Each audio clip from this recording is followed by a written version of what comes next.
By the time Jake Wilson and Claire Evans got back to the school plaza, Jake was looking down at his phone. Michael, he asked Michael Thompson, the class graduation party tonight? Heard it might go all night. You coming? As he asked, he looked up and froze. He saw Michael Thompson and Olivia Sullivan holding hands. Olivia seemed a little shy about holding hands in front of others, but she didn't let go of Michael's hand. Michael, on the other hand, was much more relaxed than Olivia. He grinned. Looks like I'll have to hit up 2 parties tonight. He had originally been in honors class A, but later transferred to the art studio program, which had also invited him to their graduation party tonight. He planned to go to both and just cut loose for the night. Jake stared for a moment, then gave a big thumbs up. Damn impressive, he said, clearly awestruck. It wasn't clear if he was more impressed by Michael planning to hit 2 parties in one night or by him successfully landing Oakwood High's Queen Bee. At the high school graduation party, everyone let loose. Students who normally didn't drink much threw caution to the wind tonight. Throughout the dinner, people kept using liquid courage to confess their feelings to crushes, with predictably mixed results, some joyous, some heartbroken. Others eagerly chatted about their hopes for college life, discussing their dream schools and the majors they planned to pursue.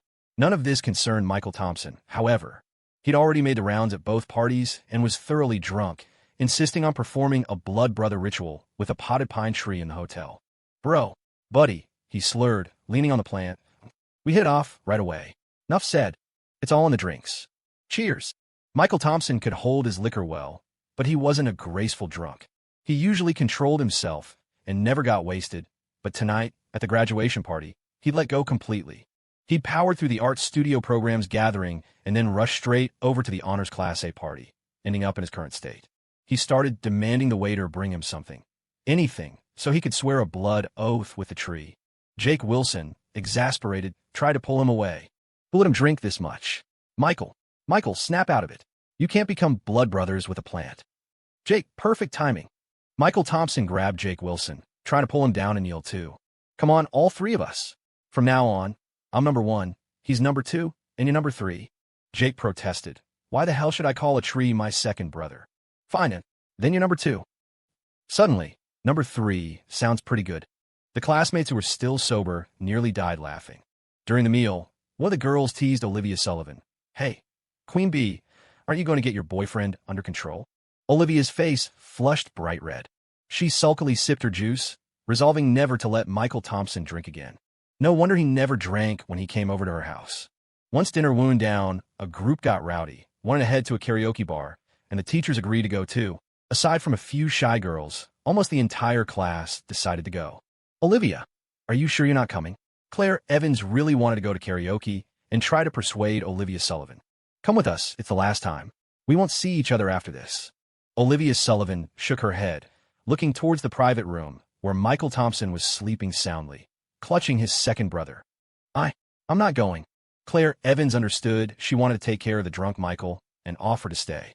Then I'll stay too. I can help you get Michael home, and then I'll meet up with him at the karaoke place. Before Olivia could reply, Michael Thompson suddenly muttered in his sleep, Get lost, stupid woman. He rolled over, smacking his lips and mumbling, I have a girlfriend. Olivia couldn't help but cover her mouth to stifle a giggle, while Clare Evans looked absolutely livid, shooting a hateful glare at Michael. She suspected the idiot wasn't even that drunk and had said that deliberately for her benefit. Olivia said, Claire, don't worry about us. You go have fun with Jake. I'll just wait for Michael to wake up. Clare Evans was still a bit worried, but seeing Olivia's insistence, she relented. Okay, well, call me if you need anything. Okay, have fun. Olivia waved as she watched Claire leave.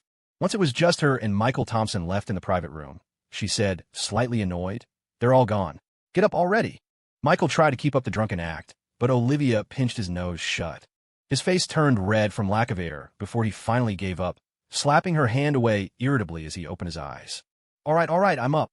He sat up, looking at Olivia curiously. How'd you know? I just know Olivia tilted her nose up smugly. Her mind had started racing the moment she heard Michael telling Clare Evans to get lost. Looks like I won't be able to hide my little schemes from you anymore. Michael chuckled wryly, rubbing his forehead and taking a moment to steady himself. He really had drunk too much earlier, but he had a high tolerance, so the drunkenness hit fast and faded fast.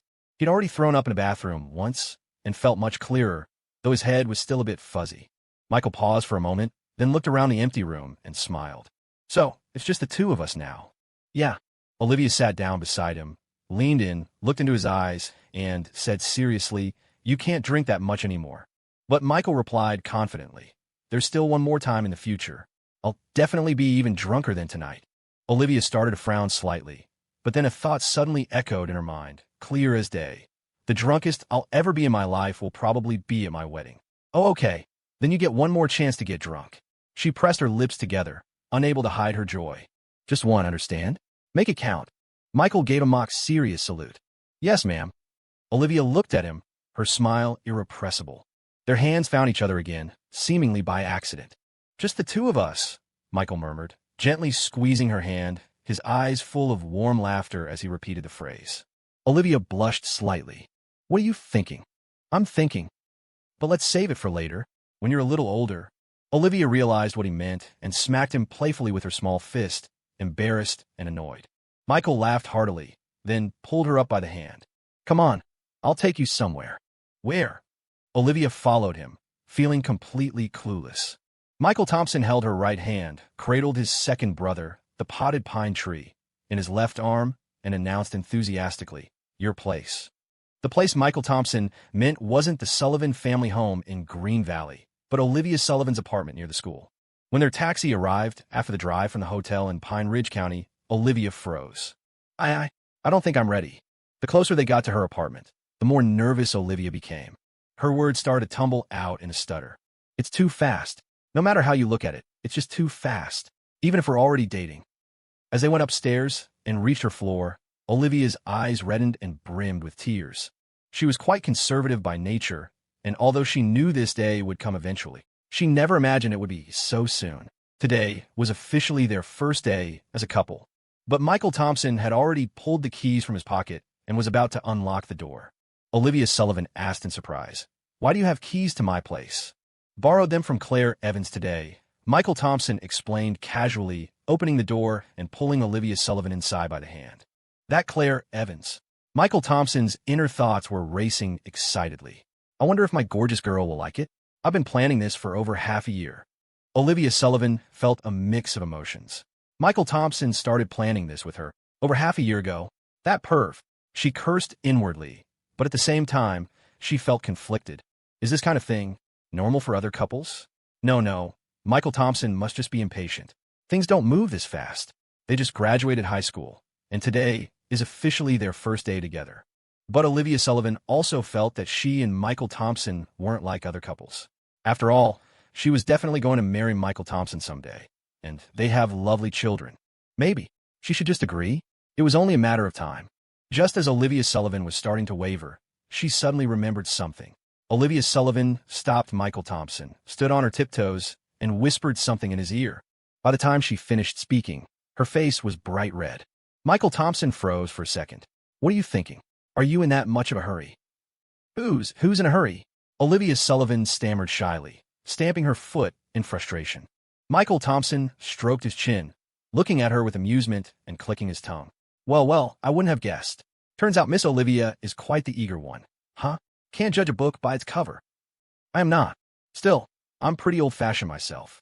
Don't you go getting any ideas about me, just because I might have had a drink." Olivia Sullivan sputtered like an angry chipmunk, covered her ears, and ran into the room. Michael Thompson chuckled, speechless, and started to follow her into the room. But as soon as Olivia Sullivan got inside, she slammed the door shut with a bang, nearly catching Michael Thompson's nose. He stared at the closed door, rubbing his nose sheepishly. Oops, she's really mad now.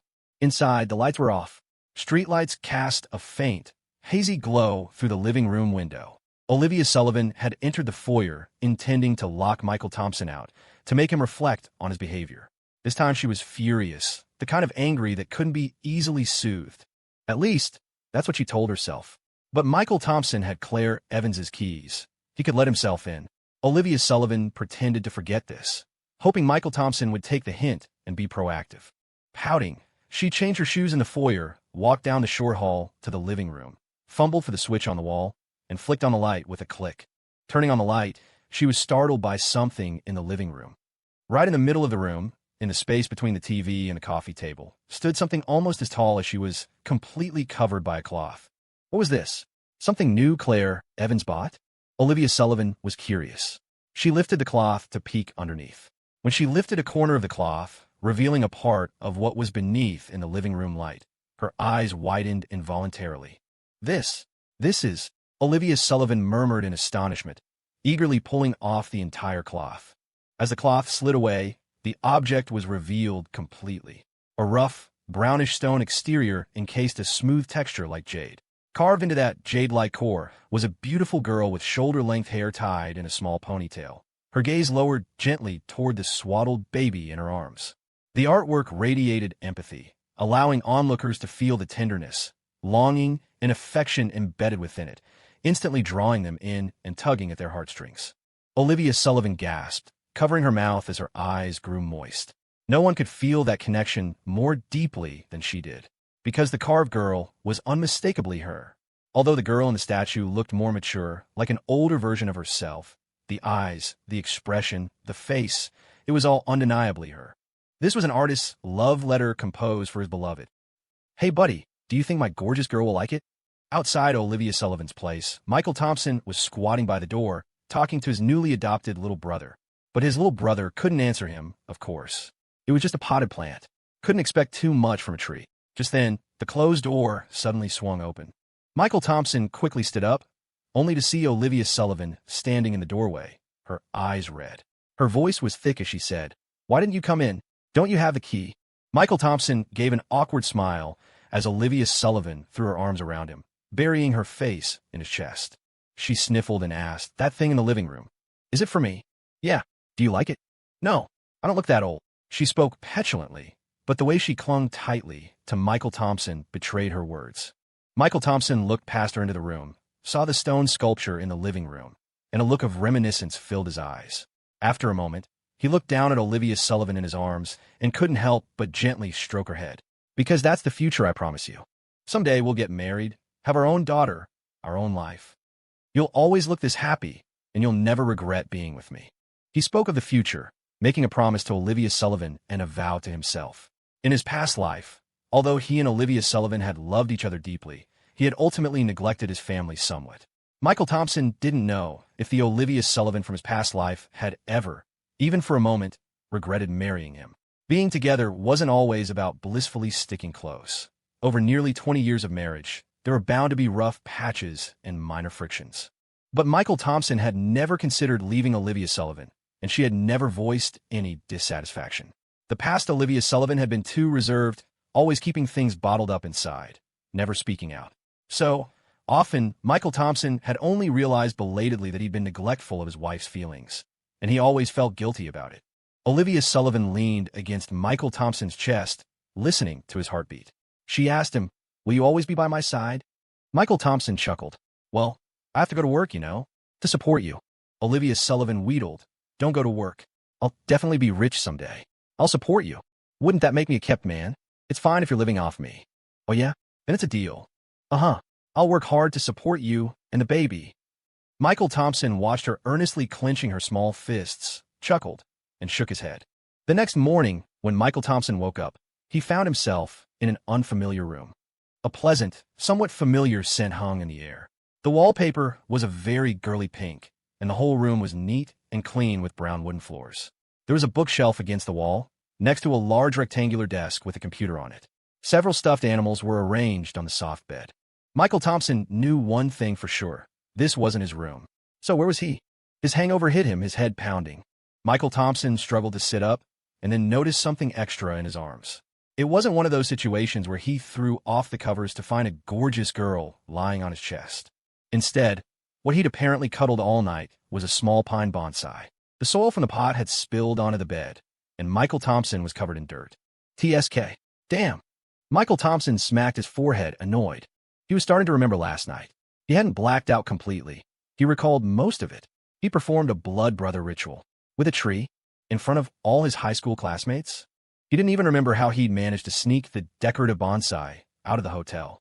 Drinking really messes things up. Michael Thompson sighed. Just then, Olivia Sullivan came into the room carrying a bowl of soup. Hearing Michael Thompson muttering, she said irritably, "Now you realize it messes things up?" She placed the soup on the nightstand. "I asked Margaret Thompson to make you some clam soup. Have some. It'll help with the hangover." Michael Thompson took the soup blew on it gently, and sipped from the edge of the bowl. Is this your room? Yeah. Did we sleep together yesterday? Olivia Sullivan blushed. In your dreams. I slept with Clare Evans. She drank too much at the karaoke bar, too, yesterday. After taking care of you, I want to take care of her. I'm exhausted. Thanks for your hard work. But honestly, Clare Evans, it's not safe for a girl to get that drunk at a place like a karaoke bar. Michael Thompson grumbled about Clare Evans, earning a glare from Olivia Sullivan. She retorted, You're lecturing Clare Evans? You were the most ridiculous one yesterday. Well, I'm a guy. What's the worst that could happen to me? Michael Thompson waved dismissively, then warned Olivia Sullivan, You better not be like Clare Evans. If I'm not around, you're not allowed to drink, understand? I don't drink. Alcohol doesn't even taste good. Olivia Sullivan defended Clare Evans again. But Clare Evans doesn't usually drink either. Yesterday was different. All our classmates and teachers were there. Plus, Jake Wilson brought her home, so it was fine. While they chatted, Michael Thompson pulled out his phone. He had 2 phones. One he'd bought himself, and another his family bought him when he went to Boston for school. He hadn't really looked at his phone yesterday. This morning, he saw a lot of unread messages and several missed calls from home, though they'd stopped calling after a few tries. Michael Thompson had told his family beforehand that he was going to a graduation party yesterday and might stay out late, so they let him be. After all, the SATs were over, and high school graduation only happens once. Besides the calls, Samuel Shaw and Elizabeth Shaw had also sent him quite a few messages, likely timed for when his SATs finished, asking how he did. Michael Thompson replied to Mr. and Mrs. Howard Banks' messages, then said to Olivia Sullivan, I should head back. If I don't go soon, Margaret Thompson might think I drank myself to death and call the police. Olivia Sullivan quickly stood up. Have breakfast before you go. I asked Mrs. Thompson to make you something. No need. I'll just grab some steam buns on the way. Then take it to go. Do you want me to have a driver take you? Don't trouble yourself. It's not far. I can take the bus or grab a cab. Michael Thompson waved his hand and got out of bed. Olivia Sullivan insisted on getting a takeaway container and packing the breakfast the housekeeper had prepared for Michael Thompson to eat on the road. Holding the packed breakfast, Michael Thompson was changing his shoes in the entryway, ready to leave, when he asked Olivia Sullivan, By the way, I'm planning to hang out with Fatty, Emily Thompson, and a few others tonight. Do you and Clare Evans want to come? Today? I probably can't make it today. I have to go back home, Olivia Sullivan said, a little disappointed. As for Clare Evans, I doubt she'll wake up until much later. I'll ask her when she does. All right, we'll figure out then. Michael Thompson didn't push it. It made sense for Olivia Sullivan to go home right after the SATs. Later, when Michael Thompson took a cab back from Pine Ridge County to Pine Creek Town and reached his front gate, he was about to get his keys out when he looked up and saw the old man from the church next door sitting on a small stool, weaving bamboo baskets. The sound of children playing drifted from the churchyard. It was the weekend, and the church was lively. The choir was singing Hallelujah. Quite a few people were religious in the small southern county of Pine Ridge. Michael Thompson used to love going to the church on weekends as a kid because he could score some hard candy and deviled eggs.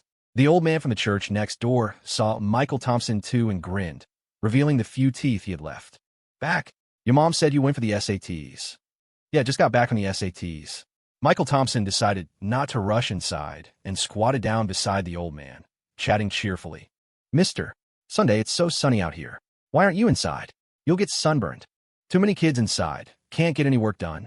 The old man's speech was muffled, and his thick dialect made him even harder to understand. How'd you do? How'd I do? Well, Margaret Thompson is definitely having the neighbors over for dinner in 2 days anyway.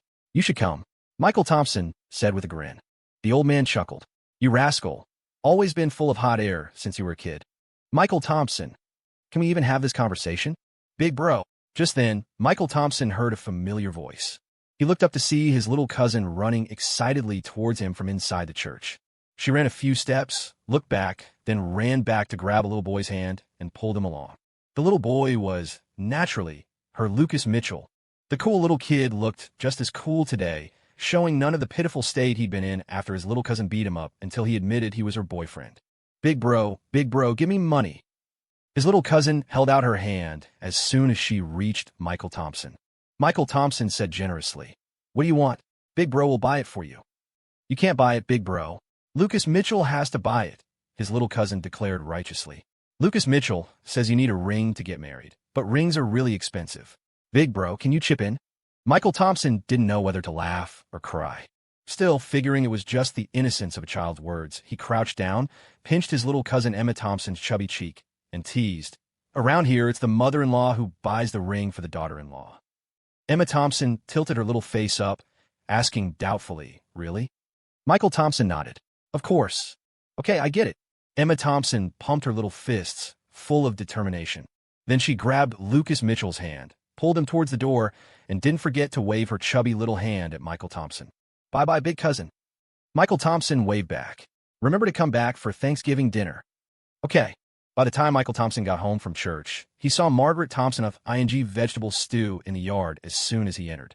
A huge pot of it, filled with pre-marinated beef jerky and taro, simmering over a wood fire in a slow cooker. Just before it was ready, she'd chop in a few pounds of homegrown mustard greens. The fragrant aroma alone promised a delicious meal. This massive pot was enough for the whole Thompson family, and often neighbors who caught the scent would wander over, grab a bowl, and help themselves, chatting idly with the Thompsons. There were advantages to small-town life. People were friendlier, and neighbors of several decades were practically aunts and uncles. The moment Margaret Thompson saw Michael Thompson walk in, she asked, "Just getting back now? Where'd you sleep last night?" "Drank too much, crashed at a classmate's place," Michael Thompson said, grabbing a bowl himself and ladling out some vegetable stew. He found a shady spot, squatted down, and started eating. Margaret Thompson sidled up to him, asking nervously, "How did the test go?" "Mom, didn't I call you as soon as I left the testing center yesterday? It's definitely no problem." Michael Thompson sounded completely confident, almost nonchalant about it. "I still need to ask face-to-face to feel reassured." "You brat. You only ever share the good news," Margaret Thompson grumbled. "Did you ask Emily Thompson? She seemed in a bad mood when she came back yesterday." Michael Thompson shook his head. "Didn't ask." Margaret Thompson looked worried. "Oh dear, she must have bombed it. Aunt Daisy was asking me on the sly yesterday if she should repeat the year if she didn't do well. How would I know? I barely went to school myself." "Michael, what do you think?" "The scores aren't even out yet. What's the point of worrying?" Michael Thompson reassured her. "Think positive. Maybe Emily Thompson wasn't upset about the test. Maybe she just broke up with her boyfriend." Margaret Thompson called him a little rascal and went back to tending her slow cooker. Truthfully, though, Michael Thompson wasn't too worried about Emily Thompson. If he remembered correctly from his past life, Emily Thompson's SAT score was actually quite decent relative to her usual academic performance. It was just that this year's state SAT version was much harder than previous years, leaving most students feeling demoralized and convinced they'd failed right after the exam. But when the admission cutoff scores were finally released, they'd be surprised to find they'd done pretty well. Michael Thompson finished the hot stew, and his stomach, uncomfortable from last night's drinking, immediately felt warm and much better. Margaret Thompson probably knew he'd had a lot to drink last night and made the vegetable stew specifically to settle his stomach. She really did care about her son. Michael Thompson took his bowl inside. When he came back out, he was holding a hand fan and walked over to stand behind Margaret Thompson, fanning her attentively. "Mom, can I talk to you about something?" Margaret Thompson was rather heavy-set, and it was a hot day. Manning the slow cooker in the yard at noon had already left her drenched in sweat. She wiped her brow and looked suspiciously at her son. "This is what they call buttering someone up for no good reason. What are you after?" Michael Thompson grinned sheepishly. "Come on, Mom, don't say that. It's just a small thing." Margaret Thompson chuckled, completely unmoved, and asked bluntly, "How much money do you want?" She assumed Michael Thompson, finally done with the SAT, wanted to go out and have fun, but was short on cash and needed to request some fun from her. Although Margaret Thompson was usually frugal and kept a tight grip on the family finances, she wasn't totally unreasonable. She decided that if Michael Thompson asked for less than $5,000, she'd approve it. But Michael Thompson wasn't actually asking for money. He didn't lack funds. While studying in Boston, his family gave him $2,000 a month for living expenses, but since he ate and lived at Samuel Shaw's place, he barely spent anything.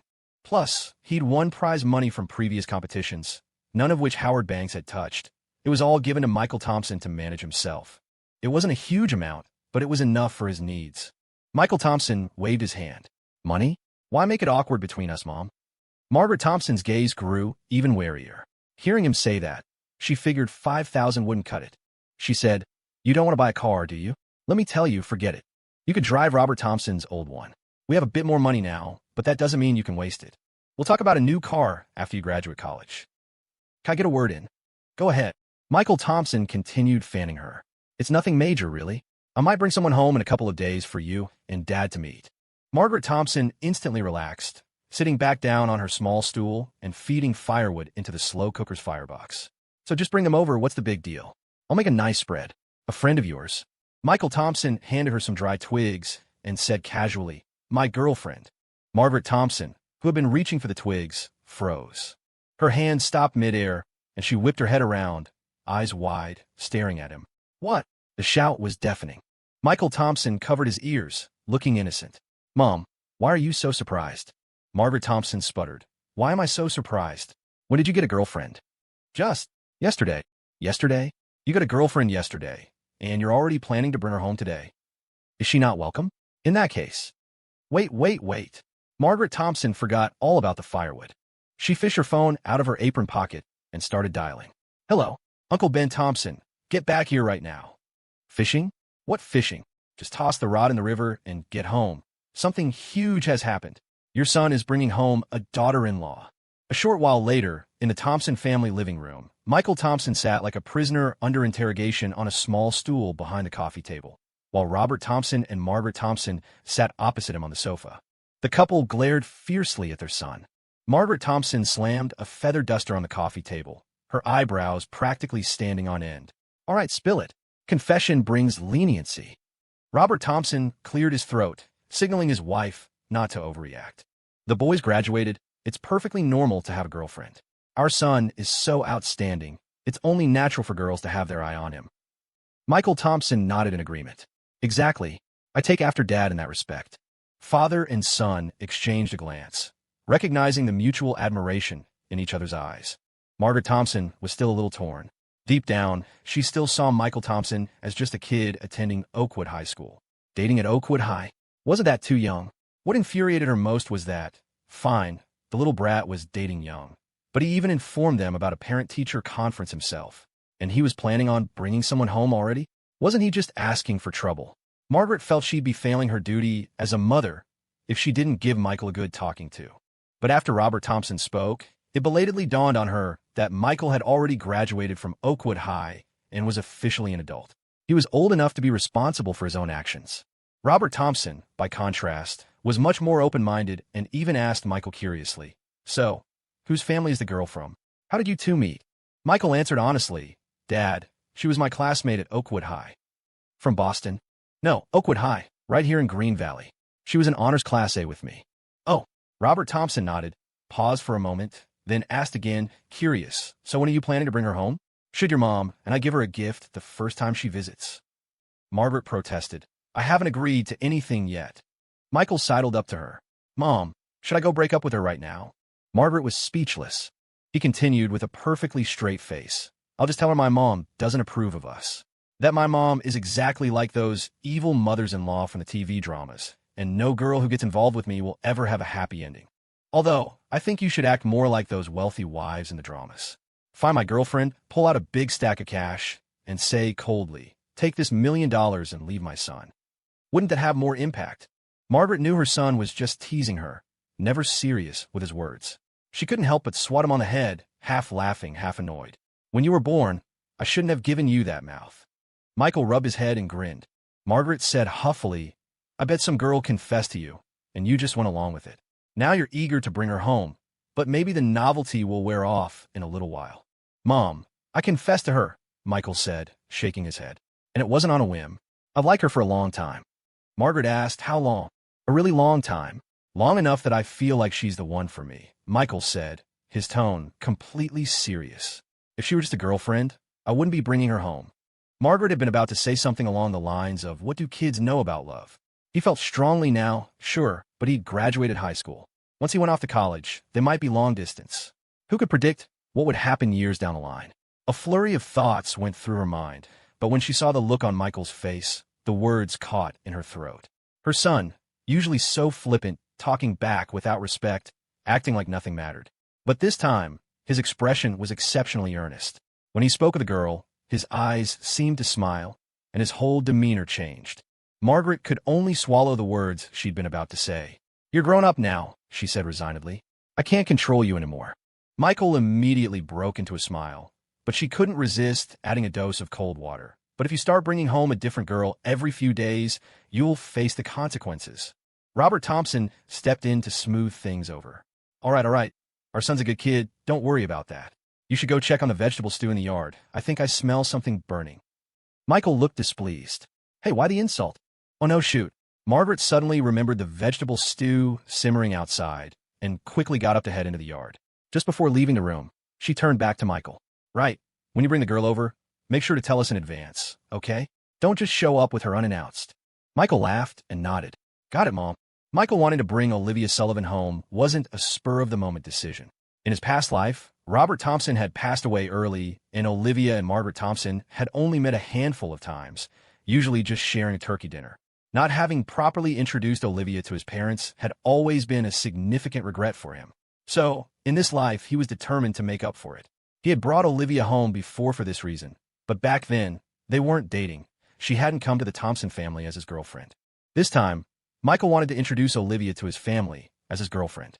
The thought alone was amusing. He'd convinced his parents. Now all that was left was Ms. Olivia herself. Michael had already tested the waters. Although Olivia was nervous about meeting his parents as his girlfriend, she wasn't entirely resistant. Maybe after Olivia got back home in a few days, he could talk to her about meeting his parents? Michael sat in the yard, mentally planning how to persuade Olivia. Just then his phone rang. Michael pulled out his phone and glanced at the screen. It was Emily Thompson calling him. Hello. Michael Thompson. You rotten kid, look what you've done. Emily Thompson's furious voice came through the phone. Michael held the phone slightly away from his ear until the shouting subsided, then brought it back. What's wrong? Why are you so mad? What did you say to Emma Thompson? Get over to the Mitchell family's place right now. I seriously can't move this little troublemaker by myself. He could tell Emily was genuinely furious. Emily's reminder made him recall that particular incident. Had his little cousin really gone over to the Mitchells, pestering Lucas Mitchell's mom to buy her a gold ring? Impressive. Knowing how to secure a good catch for life at such a young age, very promising. But Emily, on the other end, sounded like she was about to explode, and he could faintly hear his little cousin crying and fussing in the background. Michael Thompson, get over here right now, you hear me? This is your mess. All right, what's the big deal? You little SH. Michael immediately hung up the phone with a smirk. As long as I hang up fast enough, no one can curse me out. Still, he got up from his comfortable little bamboo chair, preparing to head over to the Mitchell's place to retrieve his little cousin. The Mitchell family lived across from Sculpture Town. The cool kid's father was also a sculptor, with a shop right next to Robert Thompson's. The two families had always been on good terms. However, the Mitchells didn't have children the same age as Michael and Emily, so Michael rarely visited. He had to follow the address Emily sent him, searching for quite a while before finding the Mitchells' home. They lived in an apartment building in the complex on the 5th floor. Michael had just reached the 3rd-floor landing when he heard his little cousin's wails from upstairs. No, I want to go back. Aunt Daisy, I can eat less in the future. Please don't break us up, okay? When Michael Thompson got to the Mitchell's front door, he found it open. His little cousin, Emma Thompson, was clinging to the door frame with one hand, while Emily Thompson tried to pull her away with the other. Emma was crying her eyes out, her face a mess. Mrs. Mitchell stood just inside the doorway, unsure whether to laugh or cry at the spectacle. Spotting Michael Thompson, Emma looked like she'd seen her savior. Michael, she wailed, tattling. Emily's being mean to me. Emily Thompson saw Michael too and huffed. Finally, get over here and help me. I can't drag this little chubster out by myself. You're the chubby one. Talking back now, are we? Emily, completely exasperated, gave her little cousin's pink, chubby cheek a pinch, making Emma wail even louder. Emma let go of the door frame and scrambled behind Michael Thompson, still crying. Michael shielded her. All right, take it easy on her, Emily. She's just a kid, he said, then turned to Mrs. Mitchell. Sorry about this, Mrs. Mitchell. Didn't mean to cause a scene. Mrs. Mitchell chuckled teasingly. Oh, she's a cute little thing, isn't she? Got a lucky look about her. Maybe I should just keep her as a daughter-in-law. Michael laughed. You'd have to talk to Robert Thompson about that. It's not my call. Of course, that was just the usual neighborly banter, nothing serious. If it were, Michael Thompson would have ended up with 7 or 8 fiancés by now from all the childhood teasing. Mrs. Mitchell was very welcoming. Well, since you're already here, Michael, Emily, why don't you just stay for turkey dinner? Just call home and let them know. Oh, that's really nice of you, Mrs. Mitchell, but maybe another time? We actually have plans with friends, Michael said politely. He peeked inside the Mitchell's house. Speaking of which, Mrs. Mitchell, where's your son? Maybe you could walk him out? Otherwise, I think she might just decide to move in today. Hold on, I'll get him. He always hides in his room the second he gets home. Mrs. Mitchell started to head inside, but before she could call out, Lucas Mitchell appeared. The cool little guy walked out, his hands clenched into tight fists. Michael asked Emily to take Emma for a second, then pulled Lucas Mitchell aside. Hey, buddy, do your big bro a favor? Give this to Emma in a minute, okay? Michael rummaged in his pocket for a moment and pulled out 2 ring pops. He bought them on the way over, stopping by the little store near the elementary school. They were just those cheap plastic rings with a hard candy gem on top. 2 for a quarter. They were popular little trinkets with kids, and based on Michael's years of experience placating his little cousin, 1 ring pop was usually enough. Unlike her older sister, the little girl was pretty easy to appease. But Lucas Mitchell looked at the ring pops, shook his head, and didn't take them. Those are fake. They aren't real rings. Michael said, I know they're fake, but they'll cheer Emma up. If you give it to her, she'll be happy to get it, even knowing it's not real. Lucas Mitchell pursed his lips. It's not nice to trick people. Michael was momentarily speechless. Were kids these days really so hard to fool? He thought for a second. Okay, how about this? Just think of it as doing me a favor. Emma's always hanging around you. That must be annoying, right? I'll talk to her later. Get her to back off a little. Lucas's expression suddenly turned complicated. He shifted uncomfortably. No, if I don't play with her, Clare Evans and the other girls will pick on her. Clare Evans? Who's that? Whose kid is she? Michael was taken aback. Someone was picking on his cousin? Lucas said seriously, she's the class president. Emma keeps sneaking other kids' fruit during lunch break. So Clare gets mad and gives Emma a hard time. Michael, sneaking other kids' fruit. What would he even say? That's my cousin, all right. Lucas continued. But if I play with her, Clare doesn't dare bother her. Why not? I don't know. But Clare always avoids me on the playground. When she talks to me, she blushes and stutters. Lucas felt his own bicep, nodding thoughtfully. Maybe because I'm stronger? They don't dare mess with me. Michael, are kindergartners nowadays more experienced in romance than me? Damn it, you've been a cute kid too. Why did any little girls blush and stutter when they saw him back in kindergarten? Michael felt a surge of injustice. Totally unfair. Lucas sighed. Even so, could you ask Emma not to just run up and hug me all of a sudden? She's really strong. Yeah, sorry about that. And tell her not to kiss me on the playground anymore. It's kind of embarrassing. Michael patted his head, saying sagely, Listen, kid, let me give you some big brother advice. You better not mess up growing up. Otherwise, someday you'll look back on all this stuff you hate right now, and you'll be shocked to realize it was the peak of your life. Lucas just stared at him blankly, the profound wisdom clearly lost on someone his age. Michael pressed the ring pops into his hand. All right, I'll talk to Emma about the stuff you mentioned. Tell her to cut it out. Now, you gotta help me out here, or I'll never get this little monster home. Lucas looked at the ring pops in his hand, hesitated for a second, then nodded and walked over to Emma Thompson. The 2 kids huddled together, whispering. Whatever Lucas said, Emma suddenly shrieked with delight and grabbed his face with both hands. Lucas looked mortified and tried to pull away. But just as he'd said, his little cousin was surprisingly strong. In the end, he got a big, loud smooch right on the cheek. By the time Lucas had silently wiped the spit off his cheek and hidden behind his mom, Emma had stopped fussing completely, her cheerful energy restored. Michael, I'm hungry. Let's go home for turkey dinner. Great, Michael thought. Back to her usual, energetic, ready to eat everything self. Michael couldn't help but smile. He took his little cousin's hand, said goodbye to Mrs.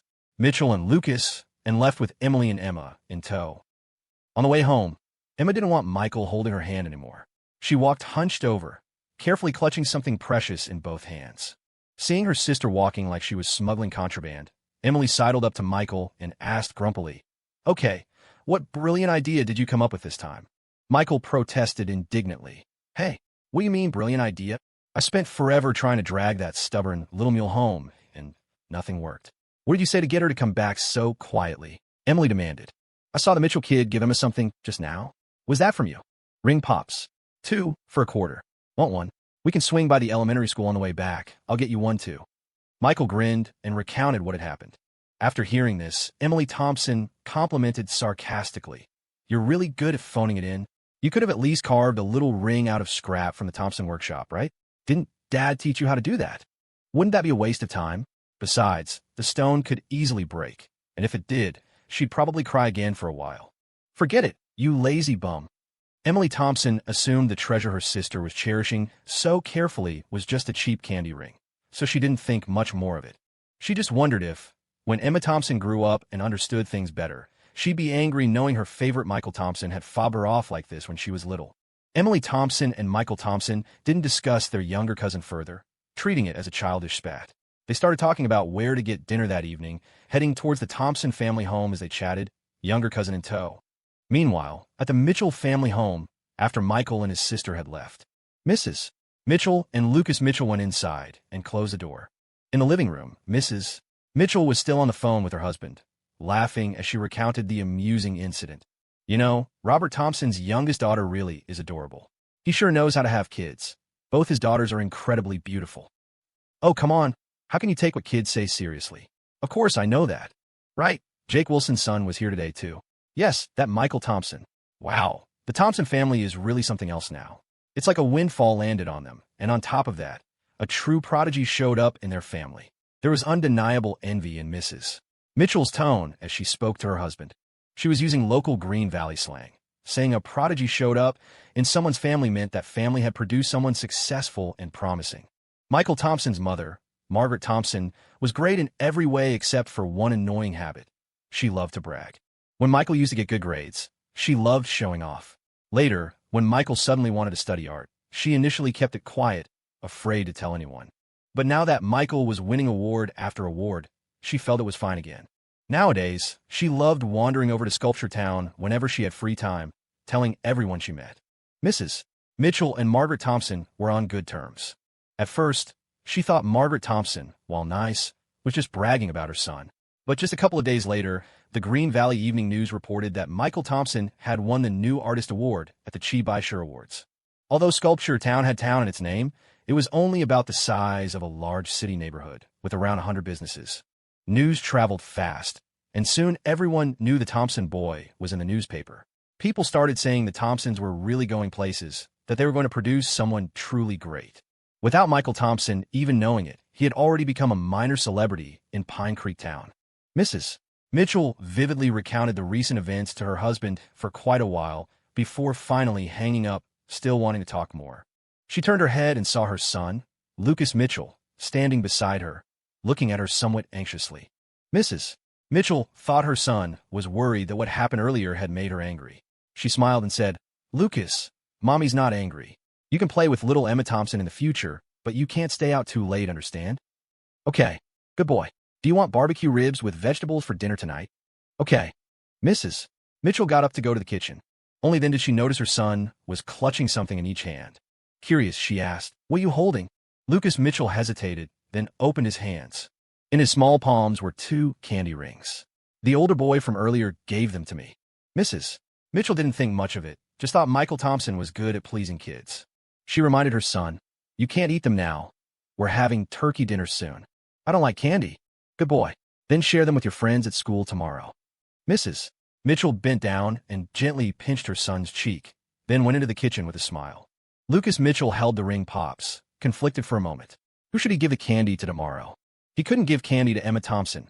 She had cavities and a sweet tooth. It would make her teeth hurt. He'd give them to Clare Evans.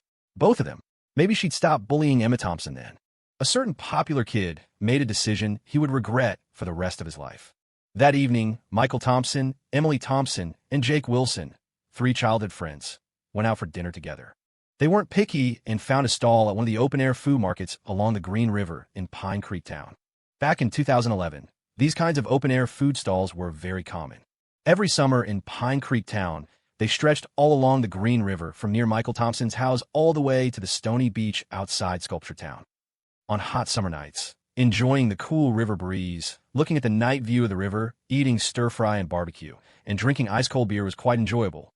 But this lively scene wouldn't last for many more years. Later, due to urban development, these open-air stalls would no longer be allowed. Once they found a suitable spot, Michael Thompson looked at the menu to order, while Jake Wilson ordered a beer first, popped the cap off with his teeth, and took a swig straight from the bottle. "Wow," he said with a smile. "I haven't been back in a while, but it doesn't look like much has changed." Jake Wilson, "Use the opener." "That's disgusting, getting your spit all over it," Emily Thompson said with some disgust, then used an opener to open a beer for herself, pouring it into her glass. But how much can this little town change? It'll probably be the same in a few more years. Michael Thompson finished ordering and handed the menu back to the owner.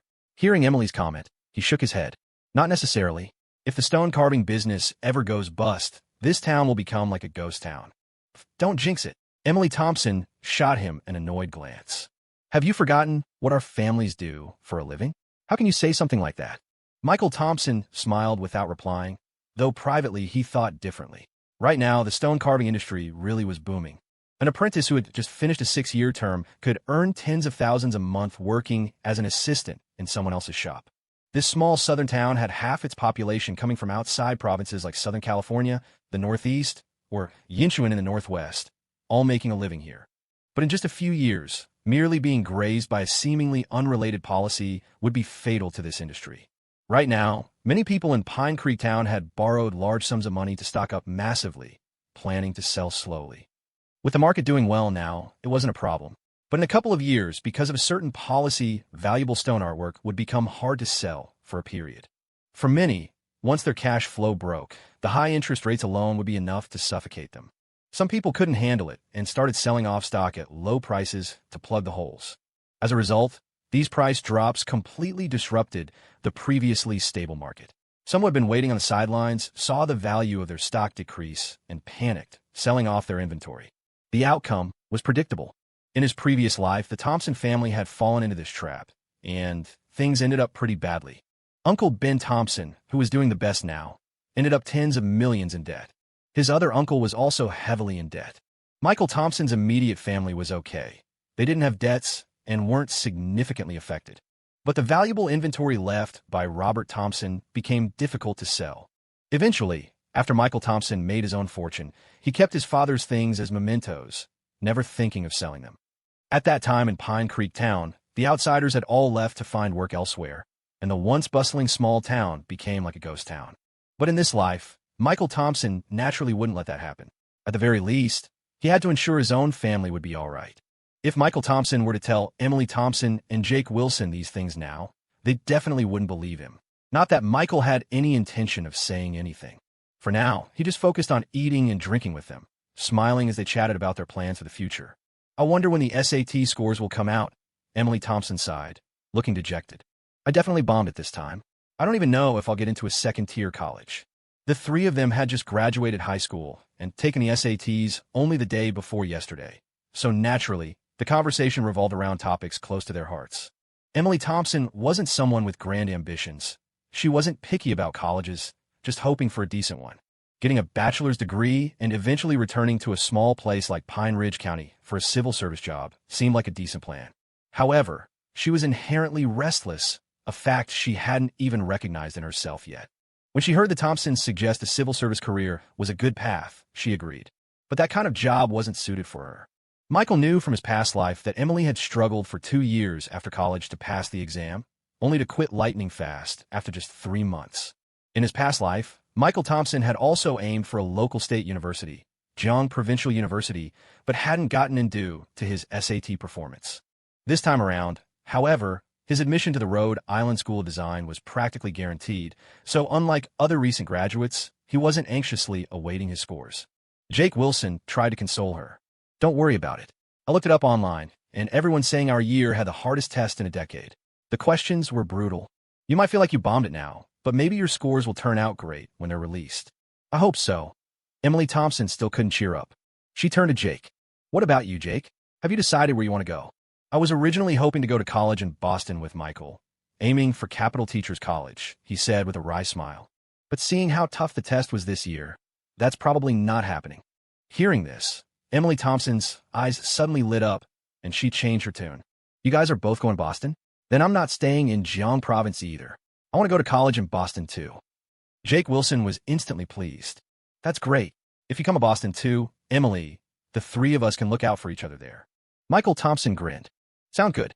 Jake, if you actually get into Capital Teachers College, our schools will practically be neighbors. He then teased Emily. Just don't end up at some school out in the boondocks, Emily. Hey, what's that supposed to mean? Emily protested indignantly. They didn't head back until late that night. They hadn't drunk much. Michael still had a headache from the graduation party the previous night. During dinner, They'd opened one beer and hadn't even finished it between him and Jake. Jake didn't go home either. He was staying the night at Michael's, sharing his room.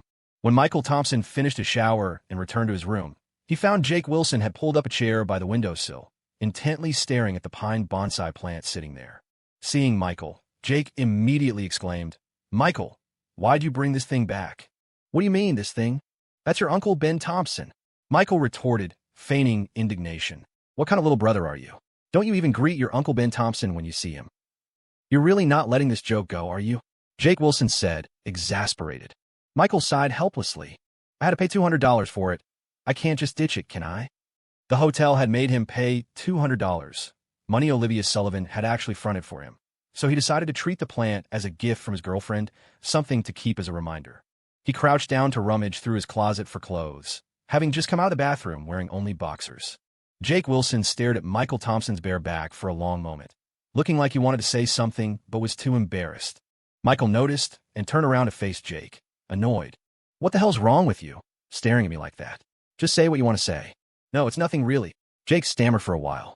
That was his problem. Whether you called it indecisive or just plain timid, he'd hem and haw forever before getting to the point. Michael Thompson knew this annoying habit well. "If you don't say it now, I'm not listening later." Jake finally confessed. "It's just," Clare Evans said, "she's also applying to Capital Teachers College." Michael Thompson paused for a second. "That's it? Isn't that fine?" Michael Thompson asked. Jake and Clare Evans had similar grades, and Capital Teachers College was a good, achievable option for both of them. It seemed pretty normal for a girl to choose a teacher's college planning to become a teacher. But just as Michael knew Jake, Jake also knew Michael, his childhood friend. So he couldn't tell if Michael was being sarcastic. Jake decided to be more direct. "Michael, I think Clare Evans might be kind of into me." Michael clicked his tongue. "Well, you're in for it then. Claire's got one heck of a temper." Jake looked a bit awkward and muttered defensively, She's not that bad. Sometimes she's pretty cute." "Cute how?" "She looks cute." Jake was an honest kid, a straight shooter, definitely telling it like it was. Michael Thompson thought for a moment, clapped his hands together, and declared confidently, "Well, she's not as cute as my girlfriend." "Can we even talk?" Jake exclaimed, loudly voicing his frustration. Comparing her to a beauty queen like Olivia Sullivan wasn't exactly fair, of course. But honestly, Clare Evans wasn't bad at all. She had a well-proportioned figure, delicate features that were easy on the eyes, and an outgoing, cheerful personality. Her only real drawback was being undeniably feisty. Yeah, we can talk." Michael grinned and sidled over, slinging an arm around Jake's shoulder. "Clare Evans really is a good girl. A bit short-tempered, maybe, but she has a good heart. What do you think, though?" Jake Wilson was silent for a long time, his hands fidgeting nervously as if he didn't know where to put them. Michael didn't rush him, just waited. After quite a while, Jake finally looked up, asking with a wry smile, "Michael, do you think I have a chance with Emily Thompson?" Michael Thompson shot him down instantly, a triple denial without even pausing to think. "Impossible. No chance. Don't even think about it." Although Jake had expected this answer, he still asked, a little defiantly, "Why not?" Michael countered, "Can you imagine Emily Thompson dating me?" Jake tilted his head, thought about it for a second, and then shuddered dramatically, shaking his head vigorously. "No way, that's disgusting." Michael spread his hands. "Exactly, and that's how Emily Thompson thinks about you, too." Jake's eyebrows practically tied themselves in knots. "That's different. You two are first cousins, but I'm not." "It's the same," Michael said, clapping him on the shoulder again. "This might sound cheesy or gross, but I really do think of you as a brother, Jake." He paused. "And unfortunately, Emily feels the exact same way. Get it?" Jake Wilson sat blankly for a moment, a thoughtful yet downcast expression on his face. Michael Thompson asked kindly, "As your good buddy, should I be having a drink with you right now?" "No need. I'm a bit tired, Michael. Let's just sleep," Jake Wilson said glumly, rolling over and getting under the covers, pulling them over his face. Michael Thompson shrugged and didn't press further. Some things were best figured out on one's own. Instead of clinging to that past infatuation, it was better to smarten up and pull back before getting in too deep. Michael Thompson was also feeling tired. Just as he got into bed and was about to pull up the covers, he suddenly remembered something.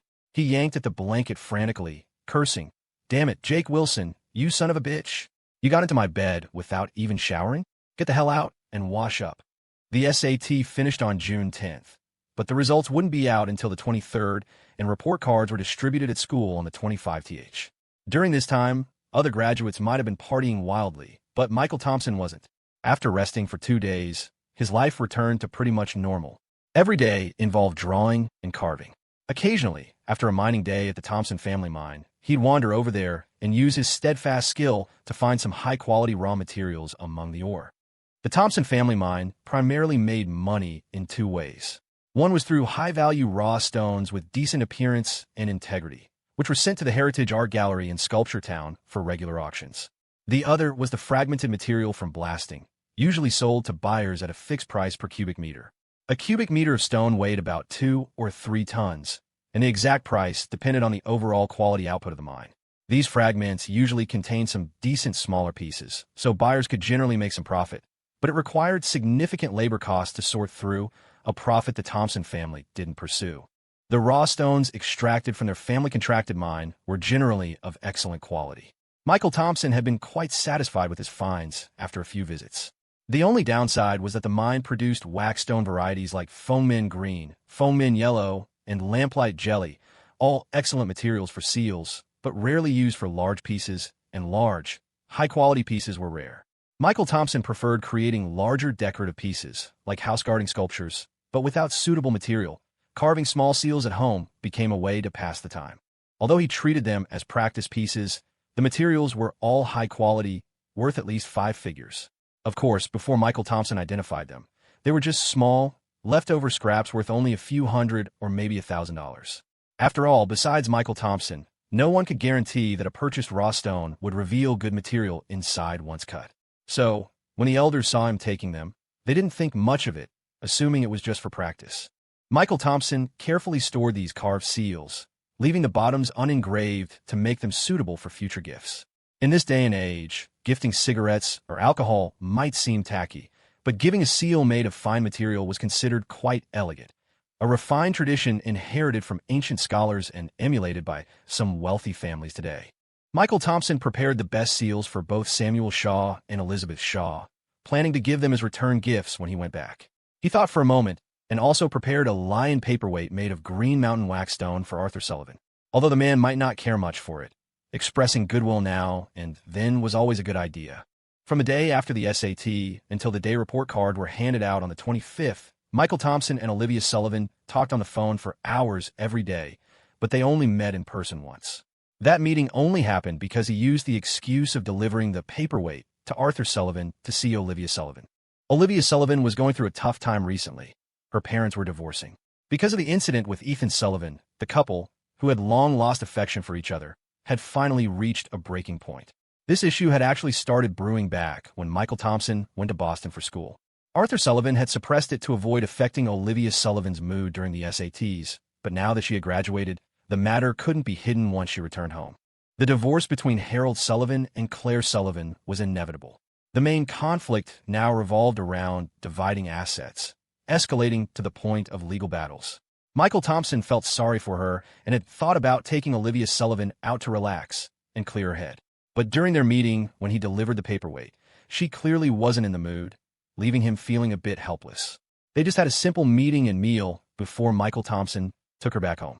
Consequently, his original plan to bring Olivia Sullivan home to meet his parents had to be postponed. Now was definitely not the right time. Finally, the day to pick up report cards arrived. Michael Thompson went to school in the afternoon, heading straight to Ms. Evans's office. The art studio program had few students, so Ms. Evans's office was almost empty, unlike the offices of other homeroom teachers, which were packed with students consulting about target schools and majors. Ms. Evans was a relatively young, new teacher without airs. Seeing Michael Thompson, she complained, "You're the only one showing up this afternoon. Otherwise, I could have left work already. Why leave so early? Got a blind date today, too." Michael Thompson joked, hitting a sore spot. Ms. Evans had rather bad luck. Her own qualifications weren't bad, but she seemed to attract problematic guys. She'd had several boyfriends. Either the guy got bored and broke up, or she discovered he was cheating with multiple partners and ended things. Time slipped by, and now, at 31, she was a regular on the blind date circuit. Both students in the art studio program knew Ms. Evans's pastime was blind dating, turning her into someone desperate to get married. Ms. Evans flushed red with annoyance, waving the report card in her hand irritably. "Is that any way to joke with your teacher?" Don't you want your report card? Michael Thompson waved his hand nonchalantly. Don't need it. I'm going straight to Rhode Island School of Design anyway. You really are lucky, you brat. Ms. Evans knew threatening him with the report card was useless and rubbed her forehead helplessly. You'll be quite the hotshot at RISD. The honorary president is your Samuel Shaw. You can practically do whatever you want. You make me sound like a bully, Michael Thompson laughed, taking the report card. Ms. Evans handed him and glancing at the scores. Because Jiang province had an additional 60-point optional module compared to other provinces, the total score was 810.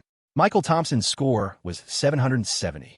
Given how difficult this year's Jiang province SAT paper was, this score was extremely impressive. It meant he could easily choose any university except for the top 2 Ivy League universities nationwide, including Jiang Province University, the 3rd best in the country. And he was an art student. Ms. Evans even teased, this score is wasted on you. You could get into RISD with 500 points, just enough to pass the threshold for a second-tier university. It would be great if you could share the extra points with other students. Michael Thompson readily agreed. Sure, I can spare some for Travis. Could you put a word for me? Who am I supposed to put in a word with? Laura Gibson snapped, then brought up Travis Miller. But Travis didn't even get into college this time. It makes me so mad. He's the only one in the whole class who didn't get in. Michael Thompson chuckled, listening to Laura Gibson's complaints. He hadn't been in the art studio program for long, and Travis Miller was the only one he was reasonably close to. Travis Miller was repeating the year, and if he didn't get into college this time either, he'd already decided to quit school and go work in the building materials business with his dad. He'd told Michael Thompson this before. After Michael Thompson had been chatting with Laura Gibson for a while, a few other female teachers came over. Seeing Michael, they started teasing him about confessing his feelings to Olivia Sullivan on graduation day. Although these teachers were strict about students dating during the school year, Michael had graduated now, so their chat felt less like teacher-student and more like friends casually talking. Laura Gibson, even your student is ahead of you. You need to hurry up and sort out your own love life. Laura Gibson, annoyed by her colleagues' teasing, quickly shooed Michael Thompson away. Go on, get out of here. You don't need to pick a major or a school. Just grab your report card and scram. All right, I'm going. Michael Thompson decided not to stay and keep Laura Gibson from leaving work. After saying goodbye to the other teachers in the office, he left. Meanwhile, on the 5th floor of the other academic building, where the recently graduated honors class was located, Jake Wilson was squatting by the door, staring at the score on his report card. Just then, Clare Evans came out of the office, looking quite pleased. She gave Jake Wilson a gentle nudge with her foot.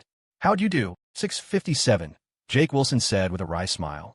Honestly, it's better than I expected, but the teacher said it's not a sure thing for the Ivy League universities. Even if I got in, I might not get a good major. They asked if I wanted to consider Jiangshi Normal University. So what are you thinking? I applied to both, but my first choice is still the Ivy League universities. Jake Wilson sounded a bit resigned.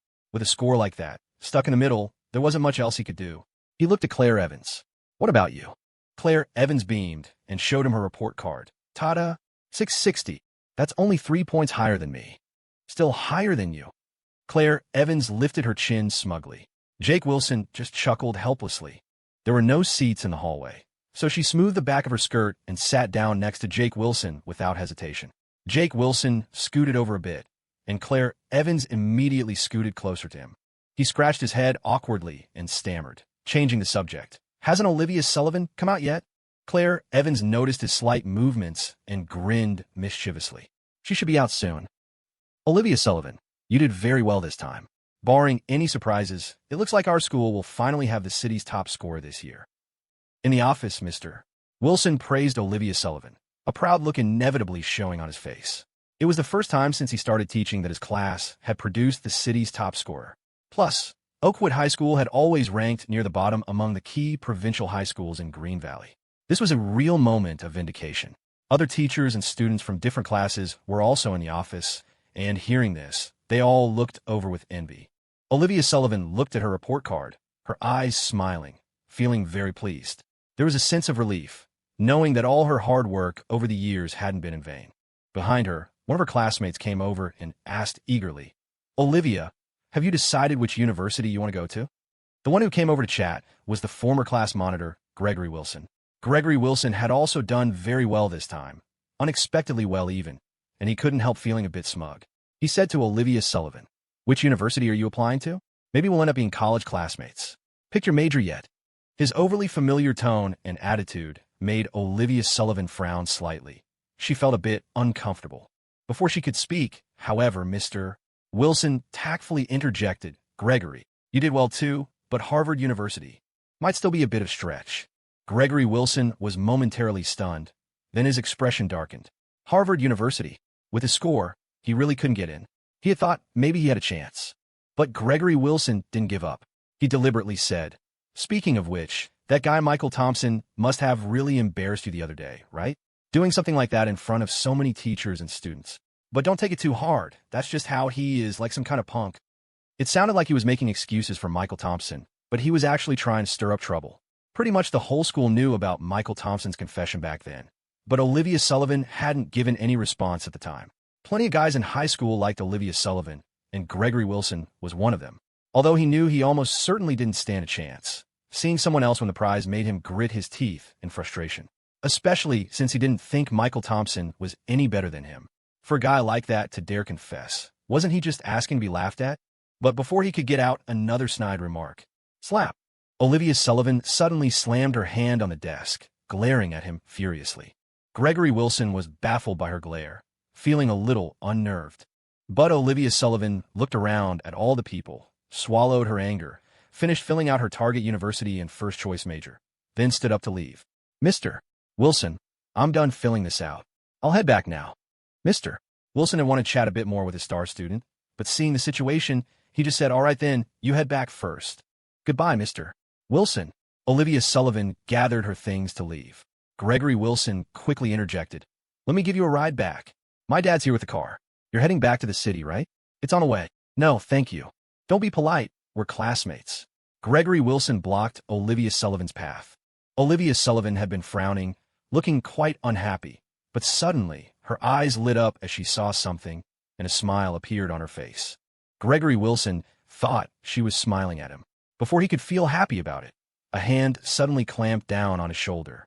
Class monitor Harold, how about you give this punk a ride home? I happen to be heading home, too. Gregory Wilson whipped his head around and saw Michael Thompson, who had appeared behind him at some point. Gregory's face instantly stiffened, his mouth twitching slightly. He hadn't expected to be caught red-handed talking badly about someone behind their back. What took you so long? Olivia Sullivan said, feigning slight annoyance. Hey, I was talking with Laura Gibson for a bit. Got held up. Michael Thompson released Gregory Wilson without a glance, walked over to Olivia Sullivan, and naturally took her hand. Olivia Sullivan blushed slightly and lightly tapped his chest. The teachers are still here. It's fine. You've got your stuff packed? Ready to go. I was about to go outside and wait for you. All right, let's go then. Michael Thompson said goodbye to their homeroom teacher, Mr. Wilson, and holding Olivia Sullivan's hand, headed out of the office. As they passed Gregory Wilson, Olivia Sullivan huffed, raised a small fist, and whispered fiercely, My boyfriend is not a punk. As soon as Olivia Sullivan and Michael Thompson left, the previously silent office erupted with hushed chatter. Are they really together? Damn, Michael Thompson actually pulled it off. Holy crap, talk about a pig getting the prize cabbage. Well, Michael Thompson isn't a bad pig. I kind of like his type. Too bad. Too bad? Like you could ever compare to Olivia Sullivan. Hey, look at Gregory Wilson's face. Even though everyone was trying to keep their voices down, with so many people whispering at once, the office buzzed like a marketplace. When Michael Thompson had confessed his feelings, the whole senior class and all the teachers knew about it. But no one had taken it seriously. Olivia Sullivan was Oakwood High's undisputed queen bee, never short of admirers. People just figure Michael Thompson was the gutsiest one of the bunch. Nobody actually thought Olivia would say yes. Countless guys had confessed before, only to be turned down flat by her. Who would have guessed that this untouchable beauty would actually end up being snatched up by Michael Thompson? Suddenly, the office was filled with a mix of envy, jealousy, and regret. Some guys kicked themselves for not having the courage to confess first. Maybe Olivia had only turned everyone else down because she didn't want to date in high school. Now that they'd graduated, maybe if they confessed before Michael Thompson, they might have had a shot. But Michael Thompson and Olivia Sullivan's little display of affection in the office hit Gregory Wilson the hardest. Listening to the whispers around him, catching the mix of mocking and pitying glances, his face paled. Olivia's parting shot whispered angrily, My boyfriend is not a punk, made his head spin, his mind going completely blank. Michael Thompson actually got her? Unbelievable. Turns out I was the clown all along. Gregory just wanted the ground to swallow him whole. Every glance felt like mockery. Mr. Wilson, their homeroom teacher, who had witnessed the whole thing, was torn between amusement and exasperation. That Michael Thompson, still the same stubborn brat, never willing to back down or lose face, he thought, glancing at Gregory with a touch of pity. Mr. Wilson cleared his throat, offering Gregory an out. Gregory, class president, didn't you still need to discuss your university and major choices? The student ahead of you is done. Why don't you come up now? Pataha! Michael Thompson, you're seriously messed up. Clare Evans choked out, clutching her stomach as she doubled over laughing. They had met up with Jake Wilson and Clare after leaving the main building, and Michael had just recounted the office drama. What do you mean, messed up? That's slander, Michael retorted, annoyed. Talking trash behind someone's back is what's messed up. Clare blinked, a mischievous glint in her eyes. But wasn't his description pretty spot on? Punk Michael Thompson? All right then, let's see if you're still talking tough when you receive a settlement agreement from my lawyers. After a bit more bickering between Michael and Clare, the four of them left the school grounds, laughing and chatting, heading to a smoothie shop just outside the school plaza for a break. Once they settled into the smoothie shop, Clare asked, "We've still got 2 months till college starts. What's everyone planning to do?" "Jake and I are planning to learn how to drive and get our licenses," Michael said. "What about you two?" "I have to go back to my hometown," Clare sighed, pulling a face. "Probably won't be able to get away much after that." She turned to Olivia. "What about you, Olivia? Getting your license with Michael?" Olivia shook her head. "Harvard has a spot for an exchange student. If everything works out, I might go abroad for a month this summer and then start classes normally in the fall." As she spoke, she kept stealing glances at Michael, trying to gauge his reaction. Clare gasped dramatically. "Already? But the acceptance letters haven't even arrived." "Actually," Olivia admitted sheepishly, "when the scores came out, Harvard and a few other schools' admissions offices called my house. So the spot is pretty much confirmed." "Ah, does that mean I won't see you all summer?" Clare pouted. "I was hoping I could sneak away and hang out with you." Michael had been chewing on his smoothie straw without drinking or saying anything. He didn't really like smoothies. Jake nudged him gently. "Michael," he whispered, "Olivia's going abroad. Aren't you going to say anything?" "It's not like she's not coming back," Michael replied nonchalantly. He put down his smoothie and asked Olivia directly, "So, are you planning to study abroad after graduation?" What do you think about it?" Olivia asked hesitantly, her expression troubled. Clare and Jake exchanged glances. The mood suddenly felt tense. They had only just gotten together, and Olivia was already thinking about studying abroad after college. Long distance was tough enough, but a different country. Could Michael's personality handle that? Michael considered this for a moment, then noticed the other 3 staring at him anxiously. He grinned. "What are you all looking at me for?" He pointed himself cockily. "Don't let this fool you. My foreign language skills are top-notch. Italian, French, German, English, I'm fluent. Doesn't matter which country, I'll be fine." At the same time, Olivia heard Michael's inner thoughts. Come to think of it, in our past life, she was always the one supporting my career, making sacrifices and compromises for me. Were her dreams. She pushed so hard for Peking University in high school, and now she's barely graduated and already thinking about grad school. She must have her own ambitions, right? This time, it's my turn to support her. Her eyes misted over as a warmth spread through her chest. Michael meant he would go abroad with her if she decided to go. Jake quickly jumped in to ease the tension. "Whoa, isn't that getting a little ahead of ourselves? We just graduated high school, and we're already talking post-college plans." "Yeah, seriously," Clare agreed. "Let's drop it. Talk about something happy." Michael seized the opportunity to change the subject, turning to Clare with a teasing grin. "Okay, then how about you tell us why Miss Clare Evans applied to Beijing Normal University?" What reason could there be? Teaching is a great profession. I just like the idea of being a teacher." "No, personal reasons." Michael needled. Jake immediately started coughing, and Clare flushed bright red. "Michael Thompson, do you have a death wish?" she snapped. Olivia wiped the corner of her eye, smiling along with them. Life seemed to settle back into a calmer rhythm after they got their final grades. Just a few days after their smoothie shop chat, Olivia Sullivan boarded a plane to the UK for her summer program. Michael had wanted to go with her, but realized that by the time he got a visa sorted out, she'd probably be on her way back already, so he dropped the idea. He fell back into his usual routine, making time to get his driver's license with Jake. Before they knew it, the 2 months flew by, and it was time to head off to university. On the day they were heading to school, Jake Wilson and Michael Thompson met at the Pine Ridge County train station. "Michael, I thought you were driving. Maybe when I get my pilot's license, I'll fly you there. Michael Thompson was a little bummed by Jake Wilson's teasing. He and Jake Wilson had gotten their driver's licenses over the summer break, but his family didn't trust him to drive alone all the way to Boston, and Robert Thompson wouldn't let him take his new SUV. So, he reluctantly gave up and settled for taking the train and then a plane. Traveling today were Michael Thompson, his cousin Emily Thompson, and Jake Wilson. Clare Evans had left yesterday. Her family was taking her, so she couldn't travel with Michael and the others. Olivia Sullivan was just returning from the UK and flying directly into Boston. Michael Thompson had timed his flight ticket purchase, so he'd arrive this afternoon, just around the time Olivia Sullivan's flight landed, giving him time to meet her at the International Arrivals Terminal. The train ride from Pine Ridge County to Riverside City was short, only half an hour. After getting off the train, there was a direct bus to the airport. Once there, they just needed to get their boarding passes and wait to board. The whole trip to Boston would take about 5 or 6 hours.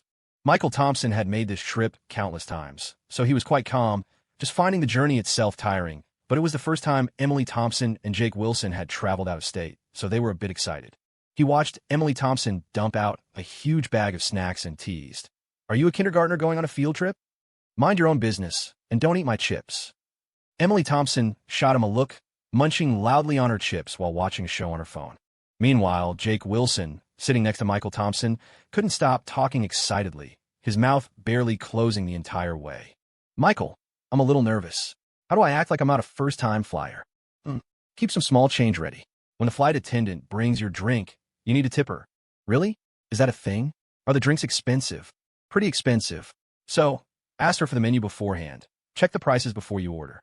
"I know about that. Stuff they sell on trains is crazy expensive. Planes must be even worse." "Good thing you reminded me, Michael." Jake Wilson patted his chest, looking relieved. Emily Thompson glanced over, watching Michael Thompson lie through his teeth without batting an eye, while Jake Wilson next to him bought every word like a fool.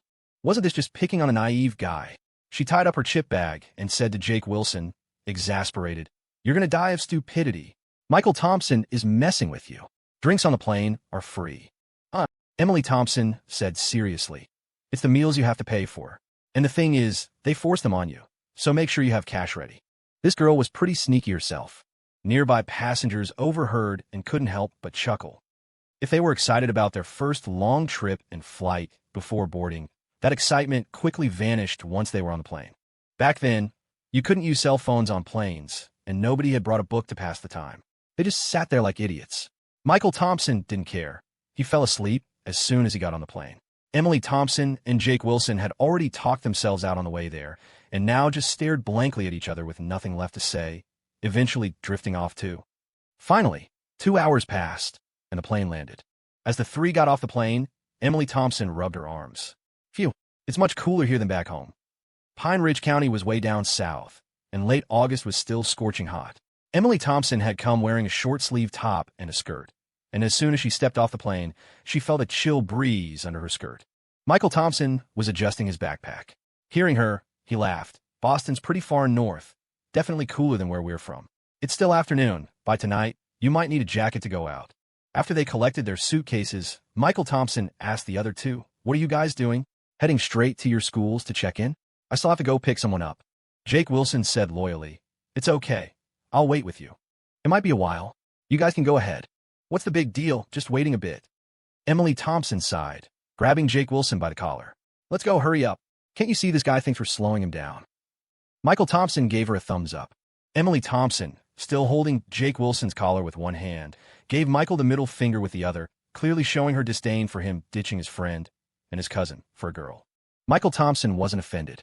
After parting ways with Emily Thompson and Jake Wilson, he cheerfully headed off towards the International Arrivals exit to meet his person. "Olivia, I didn't realize your English was so good." Meanwhile, at the International Arrivals exit, a group of about 70 or 80 people emerged, dragging large and small suitcases. Olivia Sullivan was among them. These were Peking University students and their supervising teachers, just finishing their exchange program. Beside her walked a girl with a bob haircut. Though not overweight, she had a slightly round face and wore oversized square glasses with lenses as thick as shoe soles, giving her a somewhat dorky look. This girl was Dorothy Miller. She had been Olivia Sullivan's roommate during their exchange semester at the university in the UK, and they were probably the closest among the group. Dorothy Miller said, somewhat troubled, Honestly, this whole past month, I barely understood anything those foreigners were saying, and I scored 145 on my SAT English. Spoken English is totally different from test English. Feels like the whole trip was pointless. It was okay. Some things were hard for me to understand too. I had a half guess. Olivia Sullivan smiled shyly. Dorothy Miller said, "By the way, I still don't know your major. I'm in the School of Economics and Management, Finance Specialization." Olivia Sullivan replied, "I'm also in Economics and Management, but International Trade." "Really? Then we could take the big lecture classes together."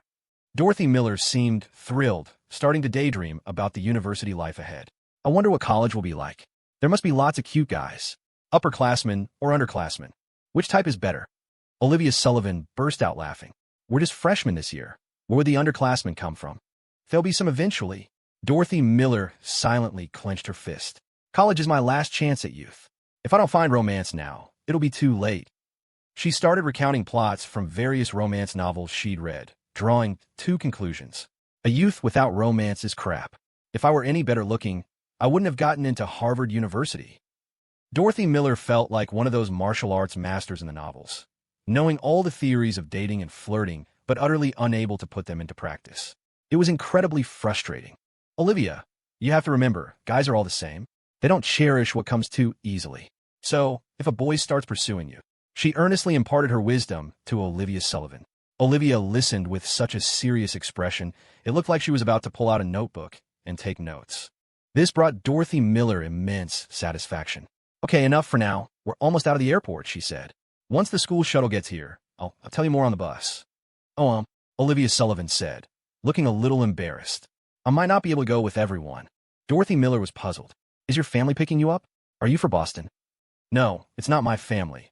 Olivia Sullivan shook her head, smiling shyly. "My boyfriend is picking me up. He's also going to university in Boston this year." Boyfriend. When the word finally registered, Dorothy Miller felt like she'd turned to stone. She couldn't believe Olivia Sullivan actually had a boyfriend. Sure, the girl was pretty and cute, but she looked so young and innocent, not like a university student at all. Dorothy had subconsciously assumed Olivia must be much younger than the rest of their cohort, maybe even underage. Who would have thought? Talk about still waters running deep. Olivia Sullivan, oblivious to Dorothy's reaction beside her, cupped her face and squirmed shyly. "I told him not to come, that it was too much trouble, but he insisted. Still, it really has been a long time, and I did miss him a little." "Dorothy? What's wrong?" Dorothy took off her glasses, her expression dark as she wiped the lenses. "It's nothing. I just feel like I shouldn't be here. Maybe under the bus would be a better spot." Olivia Sullivan. Question mark. Couldn't she just talk normally? Why the sudden melodrama? Also, Dorothy continued, "I suddenly feel like someone who just bragged about their expertise, only to be immediately proven a complete amateur. I'm so embarrassed I could die. So, please just give me a minute alone." Why was she bringing up martial arts novels again when they were just talking? Olivia Sullivan felt quite hurt, wondering why her new friend had suddenly become so hostile. Was it because she mentioned her boyfriend? But it wasn't something to hide. Just then, she heard a familiar voice calling from nearby. "Olivia." Michael Thompson had arrived at the international arrivals gate just as the group from the university was coming out. He quickly spotted Olivia Sullivan in the crowd, called her name, and waved. Olivia saw him, her face lighting up with surprise as she pulled her suitcase and hurried towards him. There were upperclassmen from the university welcoming group at the arrivals gate, holding signs. They had long since noticed Olivia Sullivan, easily the prettiest girl in the crowd, and were subtly competing. Each wanted to be the first to approach her, offer help with her luggage, and hopefully get her number. But before any of them could make a move, someone else swooped right in. Michael Thompson sensed the unfriendly glares from the university upperclassmen, but wasn't too bothered. He was more focused on the glare coming from behind Olivia. It felt practically murderous. "You really came? Have you been waiting long?" Olivia Sullivan asked, both delighted and a little shy. Michael Thompson had actually just arrived, having timed it perfectly for her flight's landing. But he put on a weary expression. "Yeah, ages. My feet are killing me from standing here." Olivia Sullivan could hear his thoughts, so she knew perfectly well he'd just arrived. She gave him a playful pinch on his side. "Liar, you just got here." Caught in his lie, Michael Thompson didn't miss a beat, immediately switching tactics. "My girlfriend is so smart. I must have done something amazing in a past life to get this lucky." Olivia Sullivan linked her arm through his, her other hand resting on his waist as she demanded playfully, "Enough sweet talk. Did you miss me at all?" Her stance made it clear she wouldn't tolerate another lie. Michael Thompson chuckled. How could I possibly not miss you? She paused, listening for a moment, then nodded, satisfied. That part was true. Never mind that for now. Michael Thompson lowered his voice, whispering in her ear. Is that your friend? Why is she staring daggers at me? Olivia followed his subtle nod and saw Dorothy Miller standing behind them. She hesitated for a second, then stood on her tiptoes and whispered something back to Michael. Michael Thompson chuckled, then asked her, if Jake Wilson and Clare Evans were being all coupley right in front of you, how would you feel? Olivia's eyes lit up. Oh, that'd be nice, wouldn't it? Michael shook his head. You're certainly generous. Let me tell you, back when I was single, if a couple started getting lovey-dovey in front of me, guess what I wanted to do? Olivia asked curiously. What? Michael grinned fiercely. I want to light those two jerks on fire. But now, he sighed, I've become the very thing I used to hate. Olivia leaned closer, curious, just about to ask what he meant by that. Seizing the moment before she could react, Michael gave her a quick surprise kiss on the cheek. As Olivia blushed and covered her face, Michael glanced around at the onlookers practically green with envy, let out a triumphant laugh, took Olivia's arm, and strode off. After leaving the airport, Michael Thompson and Olivia Sullivan got into a taxi, heading downtown. In the car, he started teasing her.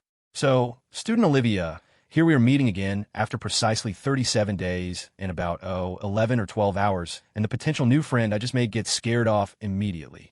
Don't you think you owe me some compensation for that? Olivia Sullivan immediately nodded. I brought you a present. She rummaged in her bag for a moment and pulled out an elegant bag containing what looked like a very expensive suit. Michael Thompson looked at the suit, a hint of wry amusement in his expression. Did you forget? I'm the one who made your Phoenix gold embroidery gown. He knew how to tailor clothes. Making a suit was well within his abilities. Don't you like it? Olivia looked a little crestfallen and mumbled, I spent ages choosing it. The truth was, she'd noticed Michael always wore the same suit whenever he visited the Sullivan family, and he'd grown a bit taller recently, so she wanted to get him a new one. But Michael Thompson was simply too lazy to make clothes for himself these days. In his life so far, he'd only made clothes for two people, Olivia Sullivan and the famous movie star, Vanessa Sullivan. As for Vanessa Sullivan's gown, he'd originally promised it in 6 months, but had dragged it out for a year and a half, and still hadn't delivered it. Even Michael felt a bit sheepish about that, especially since he'd already collected the full payment of hundreds of thousands of dollars. But circumstances change. Who could have predicted he'd suddenly be off to university in Boston, living at Samuel Shaw's place? Howard Banks already barely tolerated his sculpting. If Michael tried to bring a sewing machine into the Shaw house, Samuel Shaw would likely throw both him and the machine out onto the street. However, Michael had managed to finish Vanessa Sullivan's custom gown over the summer break. He even had it with him now, just waiting for delivery. And delivery couldn't wait any longer. The superstar was losing her patience, threatening lawyers' letters if the dress wasn't ready this year. If Michael hadn't periodically sent renderings to placate her, Vanessa Sullivan probably would have reported him to the authorities by now. In the end, Michael Thompson accepted Olivia's gift with a grin. Like it? How could I not like something you picked out for me? This is the first suit student Olivia has ever given me. I'll have to treat it like a family heirloom and pass it down through generations. Olivia Sullivan blushed. You should probably save something a bit more special for a family heirloom. Think of how confused our future kids would be. The ride from the airport to the Ivy League University wasn't short, taking a little over an hour. Olivia Sullivan had spent the night on the plane and, perhaps from lack of sleep, dozed off against William's shoulder shortly after they started talking in the car. William looked at her sleeping profile, the scent of her shampoo filling his senses. Olivia looked delicate like a porcelain doll, her features flawless even in sleep. Her long lashes rested gently against her cheeks, her lips slightly parted, revealing a hint of teeth as she breathed softly. Her left hand clutched William's sleeve, half her face buried in his arm, her expression peaceful. Since they had officially become a couple, Olivia had become much more affectionate. She now comfortably initiated the kind of intimate gestures she would have shyly avoided before. As she put it, hugging your boyfriend isn't illegal. After a while, William's arm started to ache. He tried to gently pull it away, nudging Olivia's head towards the car window with his fingers. The movement woke her. She immediately wrapped both arms around his arm, looking at him with mock annoyance. William quickly pulled her head back onto his shoulder, making her giggle. She nuzzled her face against his arm, found a comfortable position, and went back to sleep. The taxi driver watched the young couple through the rearview mirror, a little speechless. Great, Now I'm getting a free dose of PDA on the job. Wake up, we're here. When they arrived at the university gates, William nudged Olivia awake, signaling for her to get out.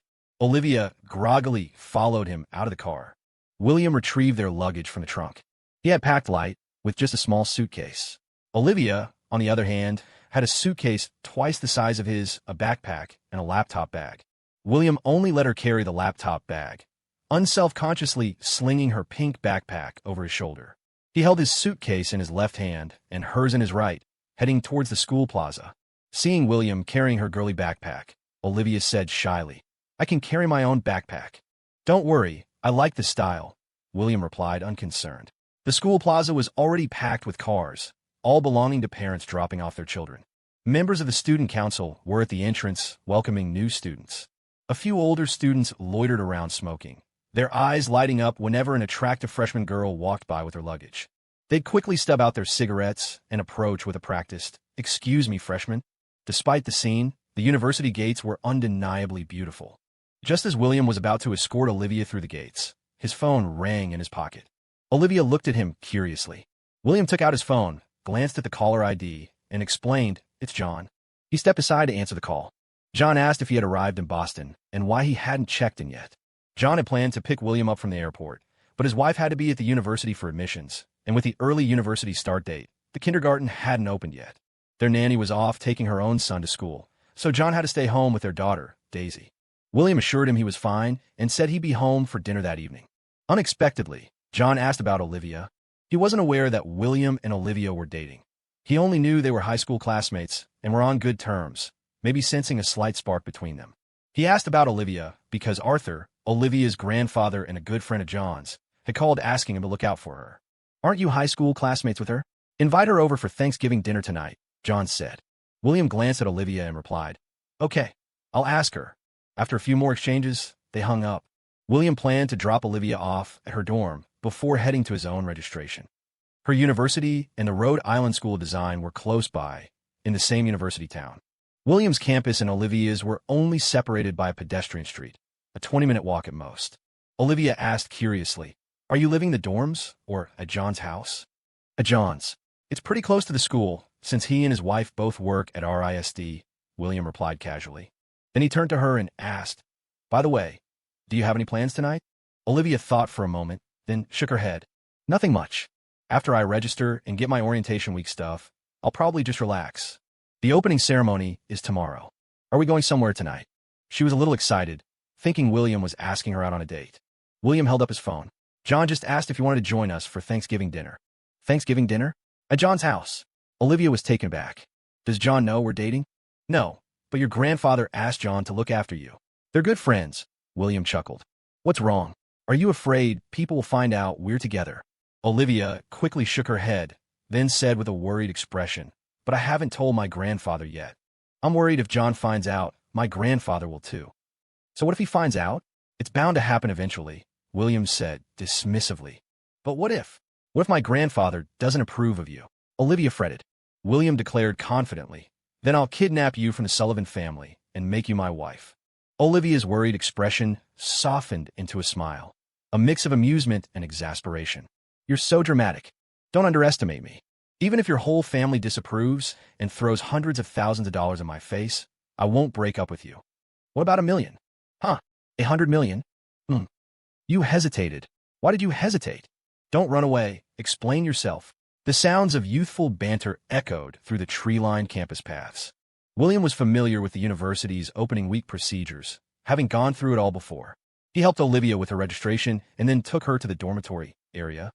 Dorms were usually off-limits to outsiders, especially the female dorms, which were strictly no-go zones for men. But since it was the first day, many parents were helping their children move in, so nobody questioned William as he wheeled Olivia's suitcase into the women's dorm. Michael Thompson left his own suitcase on the first floor of the dorm and carried Olivia Sullivan's up the stairs. Olivia's room, dorm 403, was a standard quad. "I thought you'd get an apartment off campus. Maybe live with Clare Evans or something," Michael asked Olivia as they climbed the stairs. "What made you decide to live in the dorms?" Olivia explained, "Clare's campus is too far from mine. Living together would make getting to class inconvenient. Besides," she added, a little sheepishly, "I've never lived in a dorm before." Michael thought for a moment, then offered some advice. Well, you need to be careful. Roommates are strangers, after all. You don't know their personalities or tempers. What if you end up with someone moody, someone looking for trouble, or some passive-aggressive gossip queen? Olivia quickly cut in. I know. I'll try to be tolerant. Robert Thompson told me to get along well with classmates in college. Michael looked at her, surprised. I meant you should tap into that Sullivan family assertiveness. We don't put up with jerks. And if you run into any trouble, you tell me. Understand? That's what boyfriends are for. Is that really how you give advice? Michael chuckled, but he was still a bit worried. Even though this was an Ivy League university, college dorms, especially for girls, could be hotbeds of drama, the kind that made soap operas look tame, where 4 roommates could have 5 separate group chats. His girlfriend had such a gentle personality. What if someone bullied her? He said, if it really doesn't work out, just move out. We live close by. We can live together. In your dreams. Olivia shot him a look. Not happening before graduation. Michael clapped his hands together as if understanding. So, you mean we can live together after graduation? Olivia flushed crimson. That's not what I meant. You're twisting my words. By the time they finished talking, they had reached the door to dorm 403. Pushing the door open, they saw 3 girls who still looked a bit fresh out of high school, along with several parents helping clean the room and make the beds. Olivia, having arrived in the afternoon, was the last one there. The girls seemed quite friendly, asking questions as soon as Olivia and Michael entered. Are you guys also from Jiang province? One girl asked, looking thrilled, as if she'd run into someone from her hometown. Michael was helping Olivia make her bed, while Olivia sat below, chatting. Yeah, we're both from Jiang province. I'm from Ming City. How about you? Green Valley. Is he your brother? Another girl asked, sounding a little envious. It's so nice you both had family bring you. I came here all by myself. One tall girl, wearing makeup, asked Olivia with interest. What's your brother's name? Does he go to college in Boston too? Can I add him on Messenger? Seeing the others taking an interest in Michael, Olivia's face flushed red. Flustered, she blurted out a lie. He doesn't have Messenger. Just then, Michael finished making the bed and climbed down. Hearing her, he asked Lindoc, who says I don't have Messenger? The somewhat bold girl immediately pulled out her phone. Hey, handsome, can I add you on Messenger then? Sure, Michael readily agreed, taking out his phone and exchanging contact info with her. Olivia watched Michael exchange Messenger contacts with her new roommate, her expression souring slightly. She really wanted to be angry, but with so many people in the room, she could only bottle it up, forcing a polite, if slightly strained, smile, her teeth clenched a little too tightly. After Michael added the girl, whose profile read Laura Carter, he smiled politely. Please take good care of my girlfriend from now on. The girl, who had just been happy about adding Michael on Messenger, froze. Gee, girlfriend? Isn't he your brother? Michael shrugged. I just like hearing my girlfriend call me brother. You're terrible. Laura Carter gave Michael a look, offering a rather accurate assessment. Meanwhile, Olivia, who had been sulking, suddenly brightened. But then she remembered her lie about Michael not having Messenger had been exposed, and everyone must have realized her little possessive thought, which made her feel awkward again. Seeing Michael still chatting enthusiastically with her roommate, a wave of jealousy washed over her. Michael Thompson, don't you need to go register at your own school? It's already 3 p.m. You should get going. Seeing his little pot of vinegar had tipped over, Michael decided not to stay longer. It was indeed getting late. All right, I'm heading out. He waved goodbye to everyone in the room. The parents nodded kindly at him as he prepared to leave. Olivia felt reluctant to see him go. She stood up. I'll walk you to the campus gate. This university is huge. You might get lost. In reality, it was her first day here too. They left the dorm building and walked along the street outside. Olivia sniffed petulantly. When did I ever like calling you brother? What was that about? You did that on purpose. Michael hung head. Who told you not to introduce me as your boyfriend right away? Olivia didn't know how to describe her current mix of happiness and irritation. It was all Clare Evans' fault. She thought nonsensically, then said sourly, and you still added another girl's messenger. If I can't reach you, I can contact your roommate. Adding one isn't a big deal. Michael unlocked his phone and handed it to her. If you're unhappy about it, I'll delete all the other girls' contacts in my messenger. I'll even delete Emily Thompson. Don't. Olivia instantly lost her reason to be angry, just looking down unhappily and kicking at pebbles on the roadside. Michael smiled, took her hand, and squeezed her palm gently. Okay, head back now. I'll go register my school first. Then I'll come pick you up from yours later. Olivia kept her head down and nodded sullenly. Okay, but I'm walking you to the gate. Michael naturally agreed to this small request. After leaving Olivia's university, Michael dragged his own suitcase toward his school. He didn't have much luggage with him. Since he lived with Samuel Shaw, he didn't need to bring bedding or anything like that, and his fall and winter clothes were already stored at the Shaw's house. So, his suitcase only contained a few summer shirts. More than half the space was taken up by that large formal dress belonging to Vanessa Sullivan. Once Michael reached his school's entrance, he called Elizabeth Shaw. She seemed busy and told Michael to go pay his fees and pick up his orientation week materials first, then come find her in her office once he was done with everything. Michael Thompson strolled through the campus where he'd be spending the next 4 years, momentarily overwhelmed by the sights. The girls, who had seemed rather young and inexperienced in high school, appeared to have suddenly blossomed after starting college. There were so many beautiful girls, chattering lively as they passed him.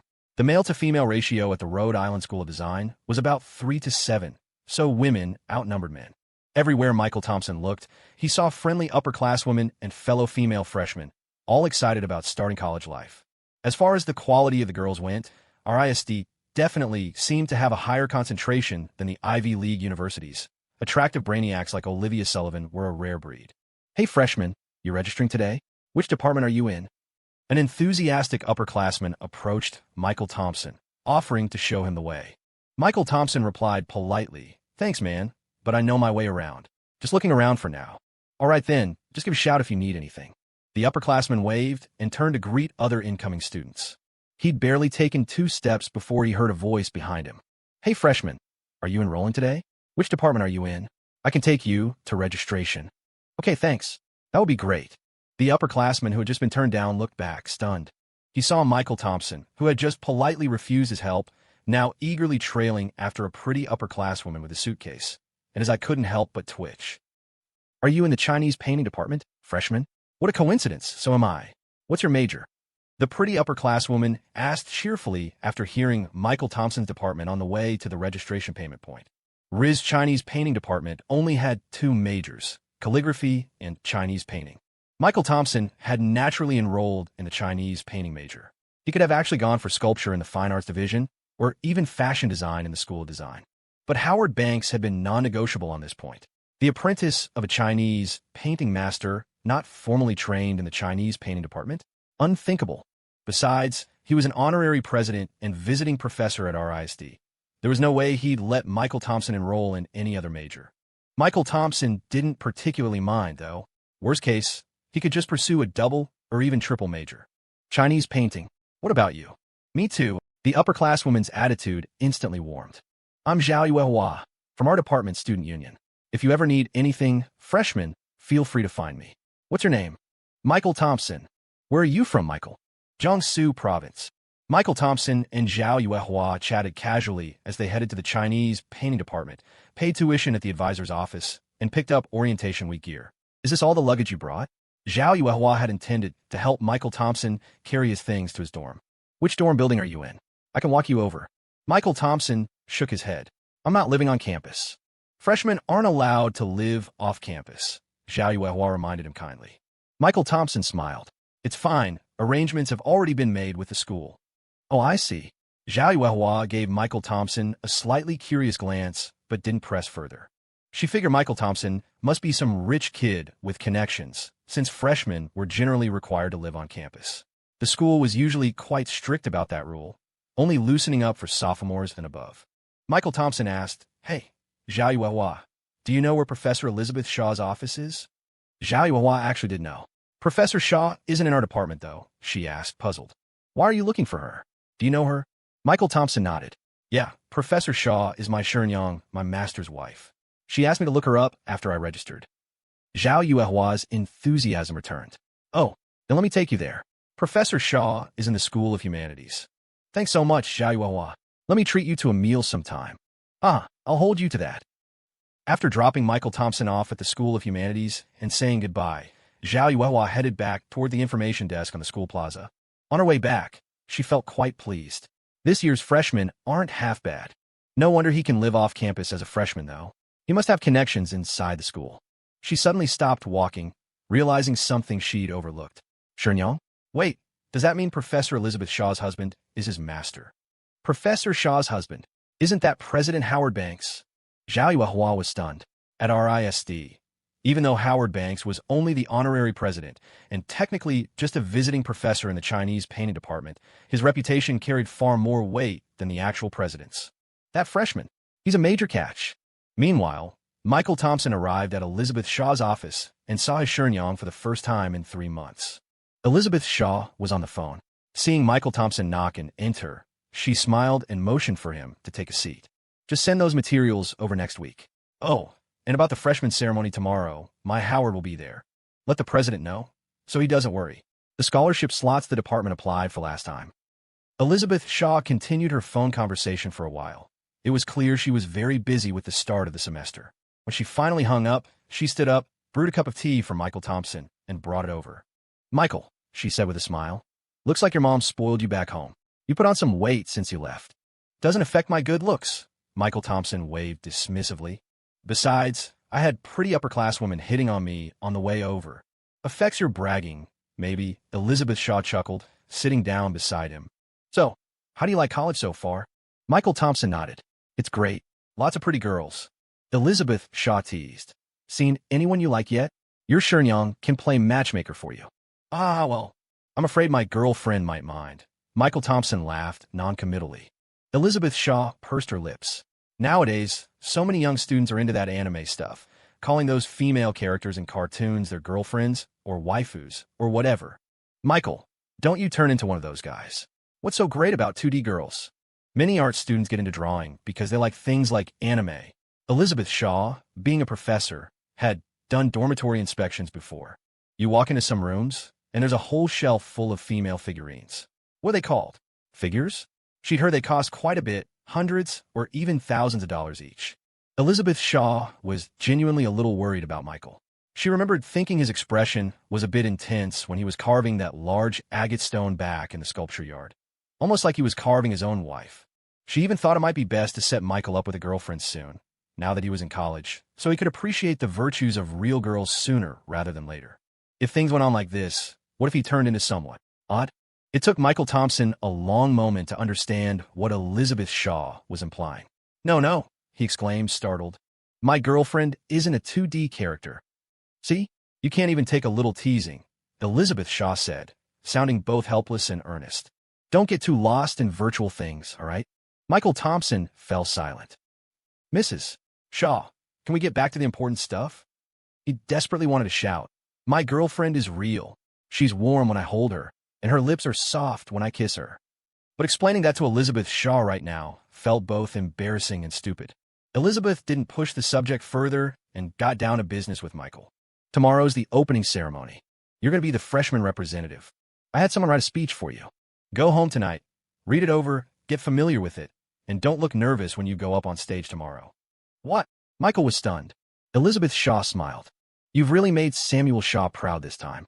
An academic score of 770 and a perfect score in your major courses. Entering as the top freshman.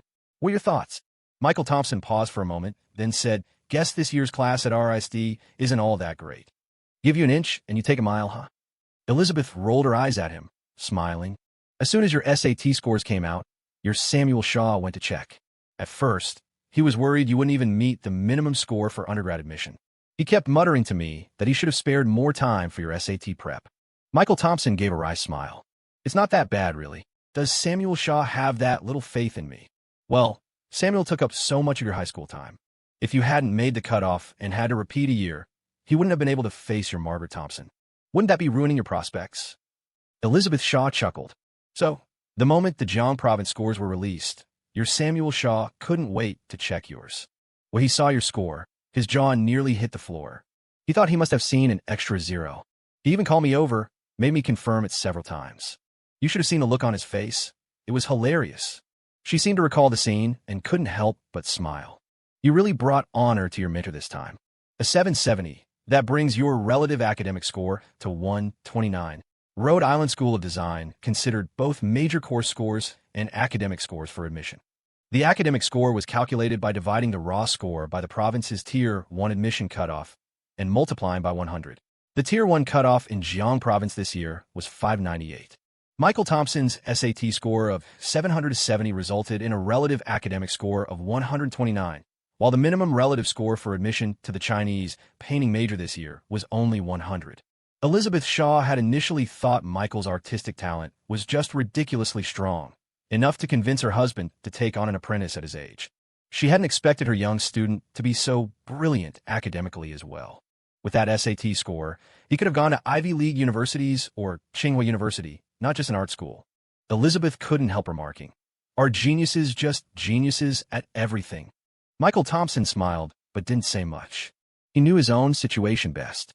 He was a genuine genius when it came to art, but his academic abilities were just average. If it weren't for his learning machine system, his grades would have been about the same as in his previous life. However, the system was just an aid. It didn't instantly grant him skills with a whoosh. It merely provided instruction and more ample time. What truly mattered was the decade of consistent, hard work day in and day out. Labeling Michael Thompson as hardworking was definitely not an exaggeration. Elizabeth Shaw continued, "Plus, with all those art awards you've won, you have the most accomplishments among the freshmen. The school felt you should be the representative, so I accepted on your behalf." Michael wasn't keen on it and politely declined, "Maybe give the opportunity to someone who needs it more." "Why not? It's a great honor. I already told Margaret Thompson I'd send her some pictures," Elizabeth Shaw said. She had exchanged contact information with Margaret Thompson long ago and would occasionally call her chat. Michael Thompson pouted. Artists are aloof and march to their own beat. In reality, he just didn't want the hassle of memorizing a speech. But Elizabeth left no room for argument. "Absolutely not. I've already agreed. You're going home to memorize that speech, and if you're not on that stage tomorrow, I'll drag you up there myself." "What does Samuel Shaw think? He surely wouldn't want me to be so high profile." He tried bringing up Howard Banks as a last resort. Elizabeth Shaw scoffed. "Don't even start. Your Samuel Shaw loves this kind of attention." He called and said if he weren't the freshman representative tomorrow, he'd go pee on Principal Wong's doorstep. Michael Thompson was speechless. He was truly seeing his mentor's undignified side, seeing no way out of it. Michael Thompson had no choice but to agree. Elizabeth Shaw still had things to do. She told Michael to wait for her after work so they could go back together in her car. But Michael declined. He still had to go pick up Olivia Sullivan. Elizabeth knew her husband had invited his old friend's granddaughter, who was starting university in Boston this year, over for dinner. She gave Michael $200, telling him not to make the girl take the bus, just grab a cab back. She was always finding ways to give Michael a little extra, spending money. Michael didn't refuse his teacher's wife's kindness. After leaving the School of Liberal Arts, he saw it was still early, quite a while before their dinner plans. So, he started wandering around campus. The Rhode Island School of Design campus was quite beautiful, with many buildings exuding an artistic atmosphere. A few couples strolled along the wooded paths. On the sports field, many students were playing ball, upperclassmen who had returned to school early. Apart from the freshmen, older university students wouldn't start classes for another 2 days. Michael wandered like a loiterer, taking everything in. He didn't forget to call his Thompson family to let them know he was okay, and he also called Jake Wilson and Emily Thompson to ask how things were on their end. Emily Thompson complained to him about how small the school was and how run down and old the buildings were. Her first reaction upon arrival was to grab her suitcase and hop in a cab straight back home. Jake Wilson, on the other hand, said the university cafeteria food was pretty good. Michael also tried calling Clare Evans, but the call didn't go through, indicating the line was busy. He figured Clare Evans was probably on a long call with his girlfriend, Olivia Sullivan. Michael watched people play basketball for a while. Feeling it was about time, he got up to head over to Harvard University to pick someone up. He had left his luggage in Elizabeth Shaw's office. She would bring it back when she finished work. Meanwhile, Olivia Sullivan was hiding on the balcony, talking to Clare Evans on the phone. Her roommates had just finished interrogating her. These academically gifted girls attending Ivy League universities, most of whom had never dated, were incredibly curious about Olivia Sullivan, who had a boyfriend, peppering her with all sorts of questions. Clare Evans's call had rescued her. "Robert Thompson dropped me off at school today," Clare Evans said over the phone, sounding a bit down. "They're planning to hang out in Boston for a couple of days before they leave, but then they're heading overseas again soon." Green Valley, much like Newport Coast, had a large population of overseas Chinese. Claire's family was typical. Her parents had gone abroad to work when she was young, leaving her to live with her grandparents. She usually only saw them for a few months around New Year's. This year was an exception. They'd come back for the summer because she was starting college. But Clare had long since adapted. She quickly perked up and switched topics. "Olivia, you guys have 4 people to a room at your university, right?" I actually have 6. During orientation week in a couple of days, it's going to be a nightmare trying to get into the bathroom. Plus, I heard our dorm doesn't have hot water after midnight. Olivia Sullivan was surprised. We have to fight for the bathroom. Of course. Think about it, Claire explained. After the opening ceremony comes orientation week. Everyone's going to come back to the dorm sweaty all day. Who wouldn't want to shower first? Or are you planning on using the communal showers? Boston was considered a northern city, and cultural differences between the North and South existed. Students from the South often weren't comfortable with communal bathrooms at first. After all, it meant getting naked in front of strangers. Olivia Sullivan hadn't even thought about these things and felt a bit conflicted. She'd never lived in a dorm before. Even when she moved out of her parents' house for the Honors Class A program in her sophomore year of high school, she lived in an off-campus apartment with Clare Evans, and they had a housekeeper to look after them. Michael Thompson had only reminded her to be mindful of roommate relationships in college. She hadn't expected so many other adjustments. Olivia Sullivan could only try to psych herself up. I'll get used to it. I'm actually a little worried you'll get bullied by your new roommates, Olivia Sullivan, Clare Evans fretted, sounding like a concerned mother hen. She really didn't feel reassured about her best friend. One of my roommates is super spoiled and demanding. I have a feeling getting along with her is going to be tough. Olivia Sullivan tried to reassure her. It's only the first day of check-in. Maybe she just looks hard to get along with. With some people, you know right away, Clare Evans retorted. Anyway, she's got total princess syndrome, complaining about this and that the second she walked into the dorm. If she's so high and mighty, why doesn't she just move out? Claire's annoyance was clear over the phone. Olivia Sullivan glanced behind her, through the window, into her dorm room. Her roommates were sitting around chatting, bursting into laughter now and then. She looked away. My roommates seem okay, actually. Well, that's good. I just worry because you haven't dealt with many different kinds of people. Maybe you can't tell yet, Clare Evans sighed. I wish I were at the same school and in the same dorm as you. Then we could look out for each other. Olivia Sullivan chuckled. You sound just like my mom. I'm just a mother hen protecting her little chick, Clare Evans joked. Too bad that big bad wolf Michael Thompson found an opening. No way, Olivia Sullivan protested, embarrassed. But Clare mentioning Michael Thompson reminded Olivia Sullivan that she promised to go to his uncle Samuel Shaw's house for dinner tonight. She glanced at the time on her phone and saw it was already getting late. Hey Claire, I have to go. Michael Thompson's coming to pick me up. All right. You just got back today. If I keep you any longer, that possessive guy Michael Thompson will probably call and yell at me, Clare Evans teased. Okay, talk later then. Remember to call me whenever. Okay, bye. Bye. As soon as Olivia Sullivan hung up, she saw Michael Thompson had indeed sent her a message on Messenger. Holding her phone with both hands, she looked down at the screen as she walked back into the dorm. Just as Olivia Sullivan stepped inside from the balcony, she heard the tall girl, Laura Carter, say cheerfully, "Look who's back. Our pretty roommate has returned. Let's all introduce ourselves, okay?" Laura Carter had a bright personality and seemed the most mature. While Olivia Sullivan had been on the phone, she had more or less taken charge of the room. She started, "I'm Laura Carter from Boston. I like playing the piano. I've passed level 10. The other girls introduced themselves friendly as well. Laura Carter was in bed 1, and Olivia Sullivan was in bed 4 by the window. The girl in bed 2 was Su Ling, a fiery girl from Sichuan province, not very tall, about 5 feet. The girl in bed 3, Hu Wei, wore glasses, had a round face, was a bit chubby, and was from Guangdong province with a very interesting accent. The dorm room brought together people from all over the country. After everyone had introduced themselves, Laura Carter turned to Olivia Sullivan. "Olivia, we were thinking of grabbing dinner together tonight, sort of celebrate the formation of our dorm 403 family. Maybe hit some karaoke afterward? What do you think?" Olivia Sullivan looked down, embarrassed. "I actually have plans with Michael Thompson tonight." Hu Wei, who had been sitting quietly on her bed, suddenly leaned forward. "It's our dorm's first dinner together. Can't you skip plans with your boyfriend, just this once? Come on." Olivia Sullivan looked conflicted. If it were just a date with Michael Thompson, she might have rescheduled for the dorm dinner. But tonight was dinner with family. She was supposed to go with Michael Thompson to his uncle Samuel Shaw's house. She stammered, Tonight's really not good. How about tomorrow? My treat." Perhaps feeling like her suggestion was shot down, Hu Wei sounded annoyed. "That's no fun. Who knows what we'll be busy with tomorrow? We won't have time to go out then." Olivia Sullivan didn't know how to respond. Finally, Laura Carter stepped in to smooth things over. Okay, Olivia Sullivan said she can't make it. So, she must really have something important? Let her go. The 3 of us can still go.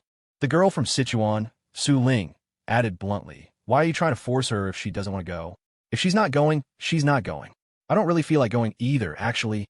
Her words made Laura Carter visibly awkward.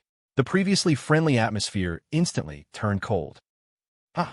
Downstairs below the university dorm building, Michael Thompson squatted by a flower bed, yawning as he waited. He glanced up at the girls' dormitory floor and muttered, "What's taking her so long?" After another short wait, Olivia Sullivan finally emerged from the dorm entrance. Michael Thompson stood up and walked towards her. "What took you so long?"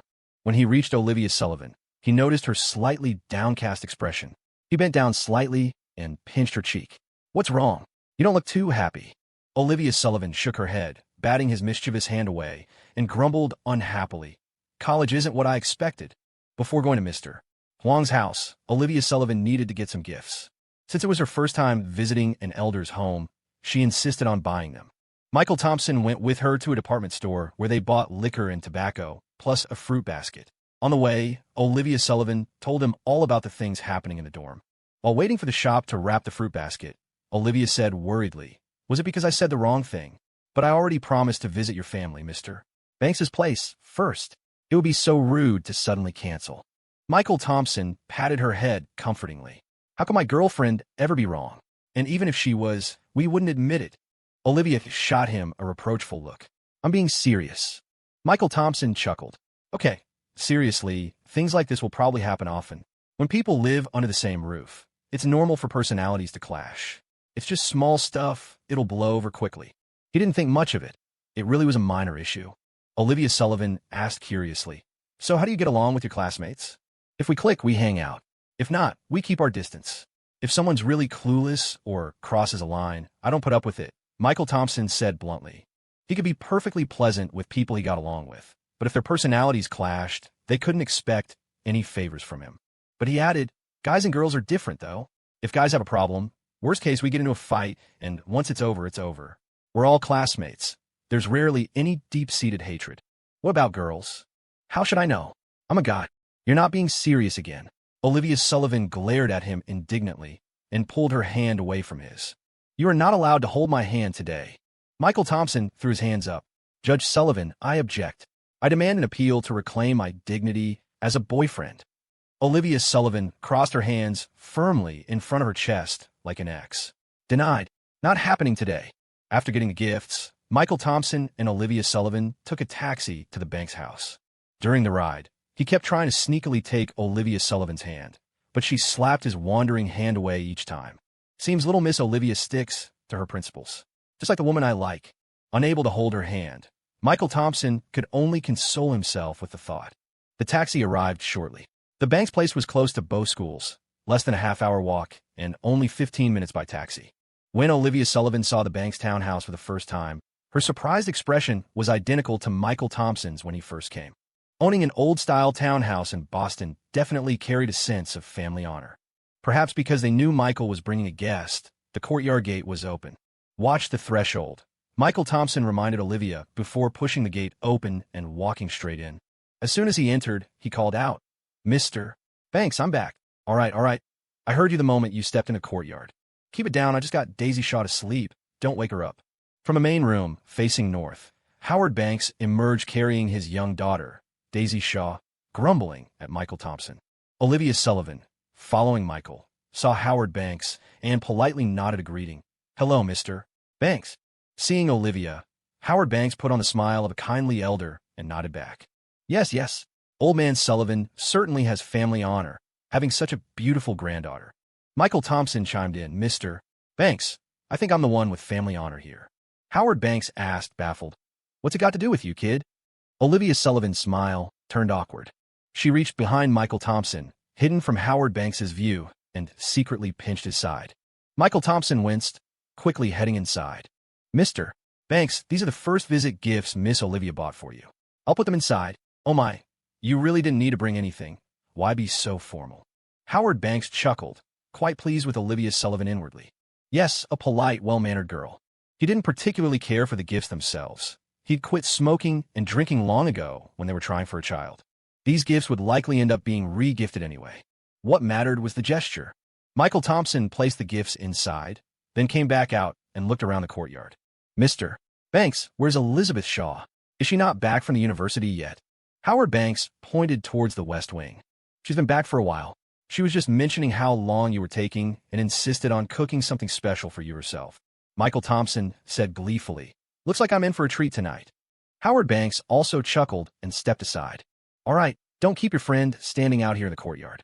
Come inside and sit down. I'll go ask Aunt Maggie to make some tea." Aunt Maggie was the Banks' housekeeper, a woman in her 40s whom Michael called Auntie Maggie. By a little after 6 in the evening, the dining table was laden with dishes. Elizabeth Shaw was an excellent cook, easily rivaling chefs at fancy restaurants. However, since she also worked, the housekeeper usually did the cooking, making it a rare occasion for her to prepare a meal herself.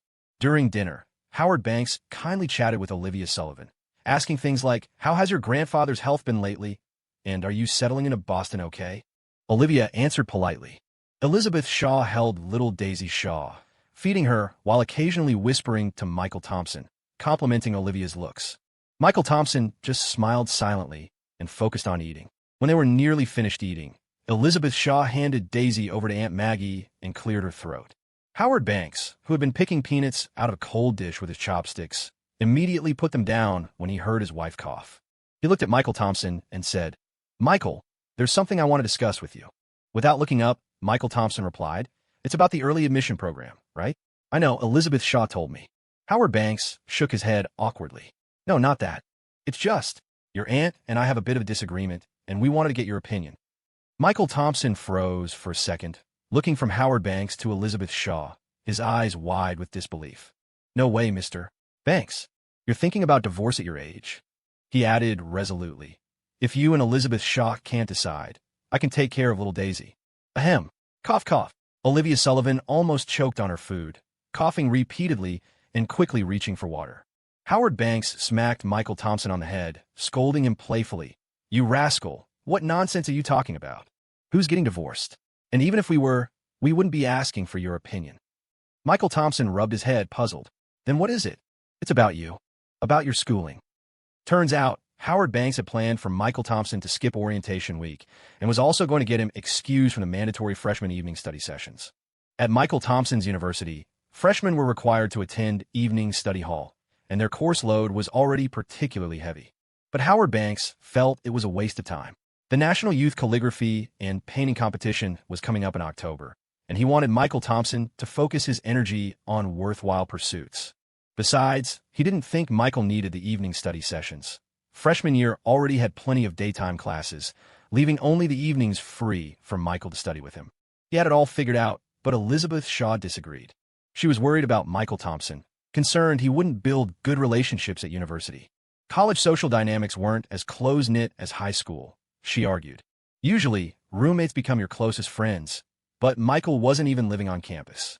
If he seemed to be getting special treatment, he might not just fail to fit in, he could even be ostracized. If you asked Michael Thompson, though, he'd definitely side with Howard Banks, hand down. Military training was exhausting. Who would want to do that? And freshman evening study sessions were mostly pointless anyway. Better to relax at home than sit in a classroom fiddling with your phone. "I'll listen to Samuel Shaw." Michael Thompson stated his position immediately after Howard Banks explained everything, looking exceptionally well-behaved. Elizabeth Shaw sighed helplessly and tried to persuade him. "Michael, your university classmates could be valuable connections later on, especially if you enter the civil service system. The bonds you form with fellow students are stronger than casual friendships. You need to take this seriously." "I will. I'll definitely take it seriously," Michael Thompson said with a smile. "Don't worry about me in that regard, Elizabeth Shaw." Howard Banks waved his hand dismissively, looking rather pleased. "All right, it's settled then. Let's eat, let's eat." After dinner, Howard Banks chatted briefly with Olivia Sullivan about everyday things. But Olivia didn't want to get back to her dorm too late, so she excused herself and left just after 8. Michael Thompson offered to walk her back to campus. Leaving the Wilson family's place, they strolled slowly toward the university. Olivia Sullivan was enjoying this quiet time alone with Michael. She remarked, "It's clear Mr. Banks and Mrs. Shaw really care about you." "Yeah, the Shaw family is great," Michael Thompson agreed, nodding. Howard Banks often lamented that if Daisy Shaw weren't so much younger than Michael, he'd want Michael as his son-in-law, making their families even closer. When they reached the cluster of food stalls nestled between Harvard University and the Rhode Island School of Design, Michael Thompson suddenly seemed energized, pulling Olivia Sullivan along to buy snacks. takoyaki Lucas, Korean fried chicken, kebabs, grilled squid. Soon, both their hands were full. Olivia Sullivan, holding a skewer in her left hand and a lamb skewer in her right, asked puzzledly, "Weren't you full from dinner?" Michael Thompson, holding a large bag and waiting by the smoothie shop entrance for the clerk to bring out their order, replied, "These aren't for me. I can't possibly eat all this." Olivia Sullivan stared at the huge bag in Michael Thompson's hands, feeling a little overwhelmed. Was this Michael's way of taking care of someone? Fattening up his girlfriend like a piglet? Michael Thompson said, "If you can't finish it, just share it with your roommates." Olivia Sullivan finally understood. He remembered her complaints from earlier that afternoon and was now trying to help her improve her relationship with her roommates. It was a small gesture, but incredibly heartwarming. "Here are your smoothies." "Thank you." Once the smoothie shop employee handed over the bag drinks, Michael Thompson took them and said to Olivia Sullivan beside him, "Come on, I'll walk you back to your dorm." Michael Thompson walked Olivia Sullivan to the entrance of her Harvard University dormitory building. Only then did he hand over the bags of food and drinks. He watched her go upstairs before leaving, reassured. When Olivia Sullivan lugged the huge bag of food back into room 403, the other girls stared wide-eyed. She struggled to place the bag on the windowsill near the balcony, then said shyly to her roommates, I bought some snacks. Thought we could share." "Oh, and there are smoothies too." Olivia Sullivan handed out the smoothies. Laura Carter accepted one hesitantly, murmuring a thanks. Su Ling, a straightforward girl from Sichuan, ignored the fact she'd just brushed her teeth, climbed down from her top bunk, and eagerly started opening the takeout bag. "Let's see what we got here. Whoa, there's so much. Did you clean out every diner in the school plaza?" Hu Wei, perhaps too proud or embarrassed, had been playing on her phone down below, but now pretended she was going to bed. "I'm not eating. I'm on a diet." Su Ling made a face in Hu Wei's direction, then stuck her tongue out at Olivia Sullivan and whispered, "Don't mind her." Olivia Sullivan could only offer an awkward smile. In the end, it was Laura Carter, the most socially adept, highest EQ of the group, who gave Hu Wei an out. She smiled and said, Wei Wei, make an exception just for today. It's not often Olivia brings back so much food. Let's just call it our dorm's first get-together." Taking the opening Laura Carter offered, Hu Wei climbed down from her bed, saying somewhat stiffly, "Well, in that case, I guess I can make an exception today. Normally, I never eat anything after 8. She came down from her bed, and Laura Carter spread out a thin mat she owned directly on the floor. The four girls sat down for their impromptu dorm room feast. Su Ling, munching on a meat skewer, remarked wistfully, "Too bad we don't have any bourbon." Laura Carter jokingly scolded her, "You should be grateful we have food at all. Don't be picky. You can buy next time." "Deal. I'll bring the drinks. You guys bring the meat skewers." Olivia Sullivan also sat on the mat, sipping her smoothie and smiling as she watched them chat. She was usually quite restrained about eating, mainly because she hated the feeling of being overly full. So, despite the pile of delicious food in front of her, she just sipped her smoothie and watched. But her spectating was immediately noticed by the sharp-eyed Hu Wei, who exclaimed, "Aha! You deliberately bought all this yummy food for us, but aren't eating any yourself. Are you trying to make us all fat so we can't find boyfriends, leaving you as the only one in the dorm showing off your romance?" Su Ling joined in the teasing. "She's so devious. Laura, help me hold her down. I'm going to feed this big meat skewer into her mouth." Olivia Sullivan looked utterly innocent. As her roommates playfully lunged towards her, she quickly grabbed a meat skewer herself, pleading pitifully, I'll eat too, okay?" The room instantly filled with cheerful laughter. The next morning, Michael Thompson was woken by his preset alarm clock. "Whoa," he yawned, rubbing his eyes, then groggily flopped back onto the bed, burying his face in the covers with his butt in the air, unwilling to accept the reality of getting up for school. A moment later, he felt a small hand gently patting his cheek a few times.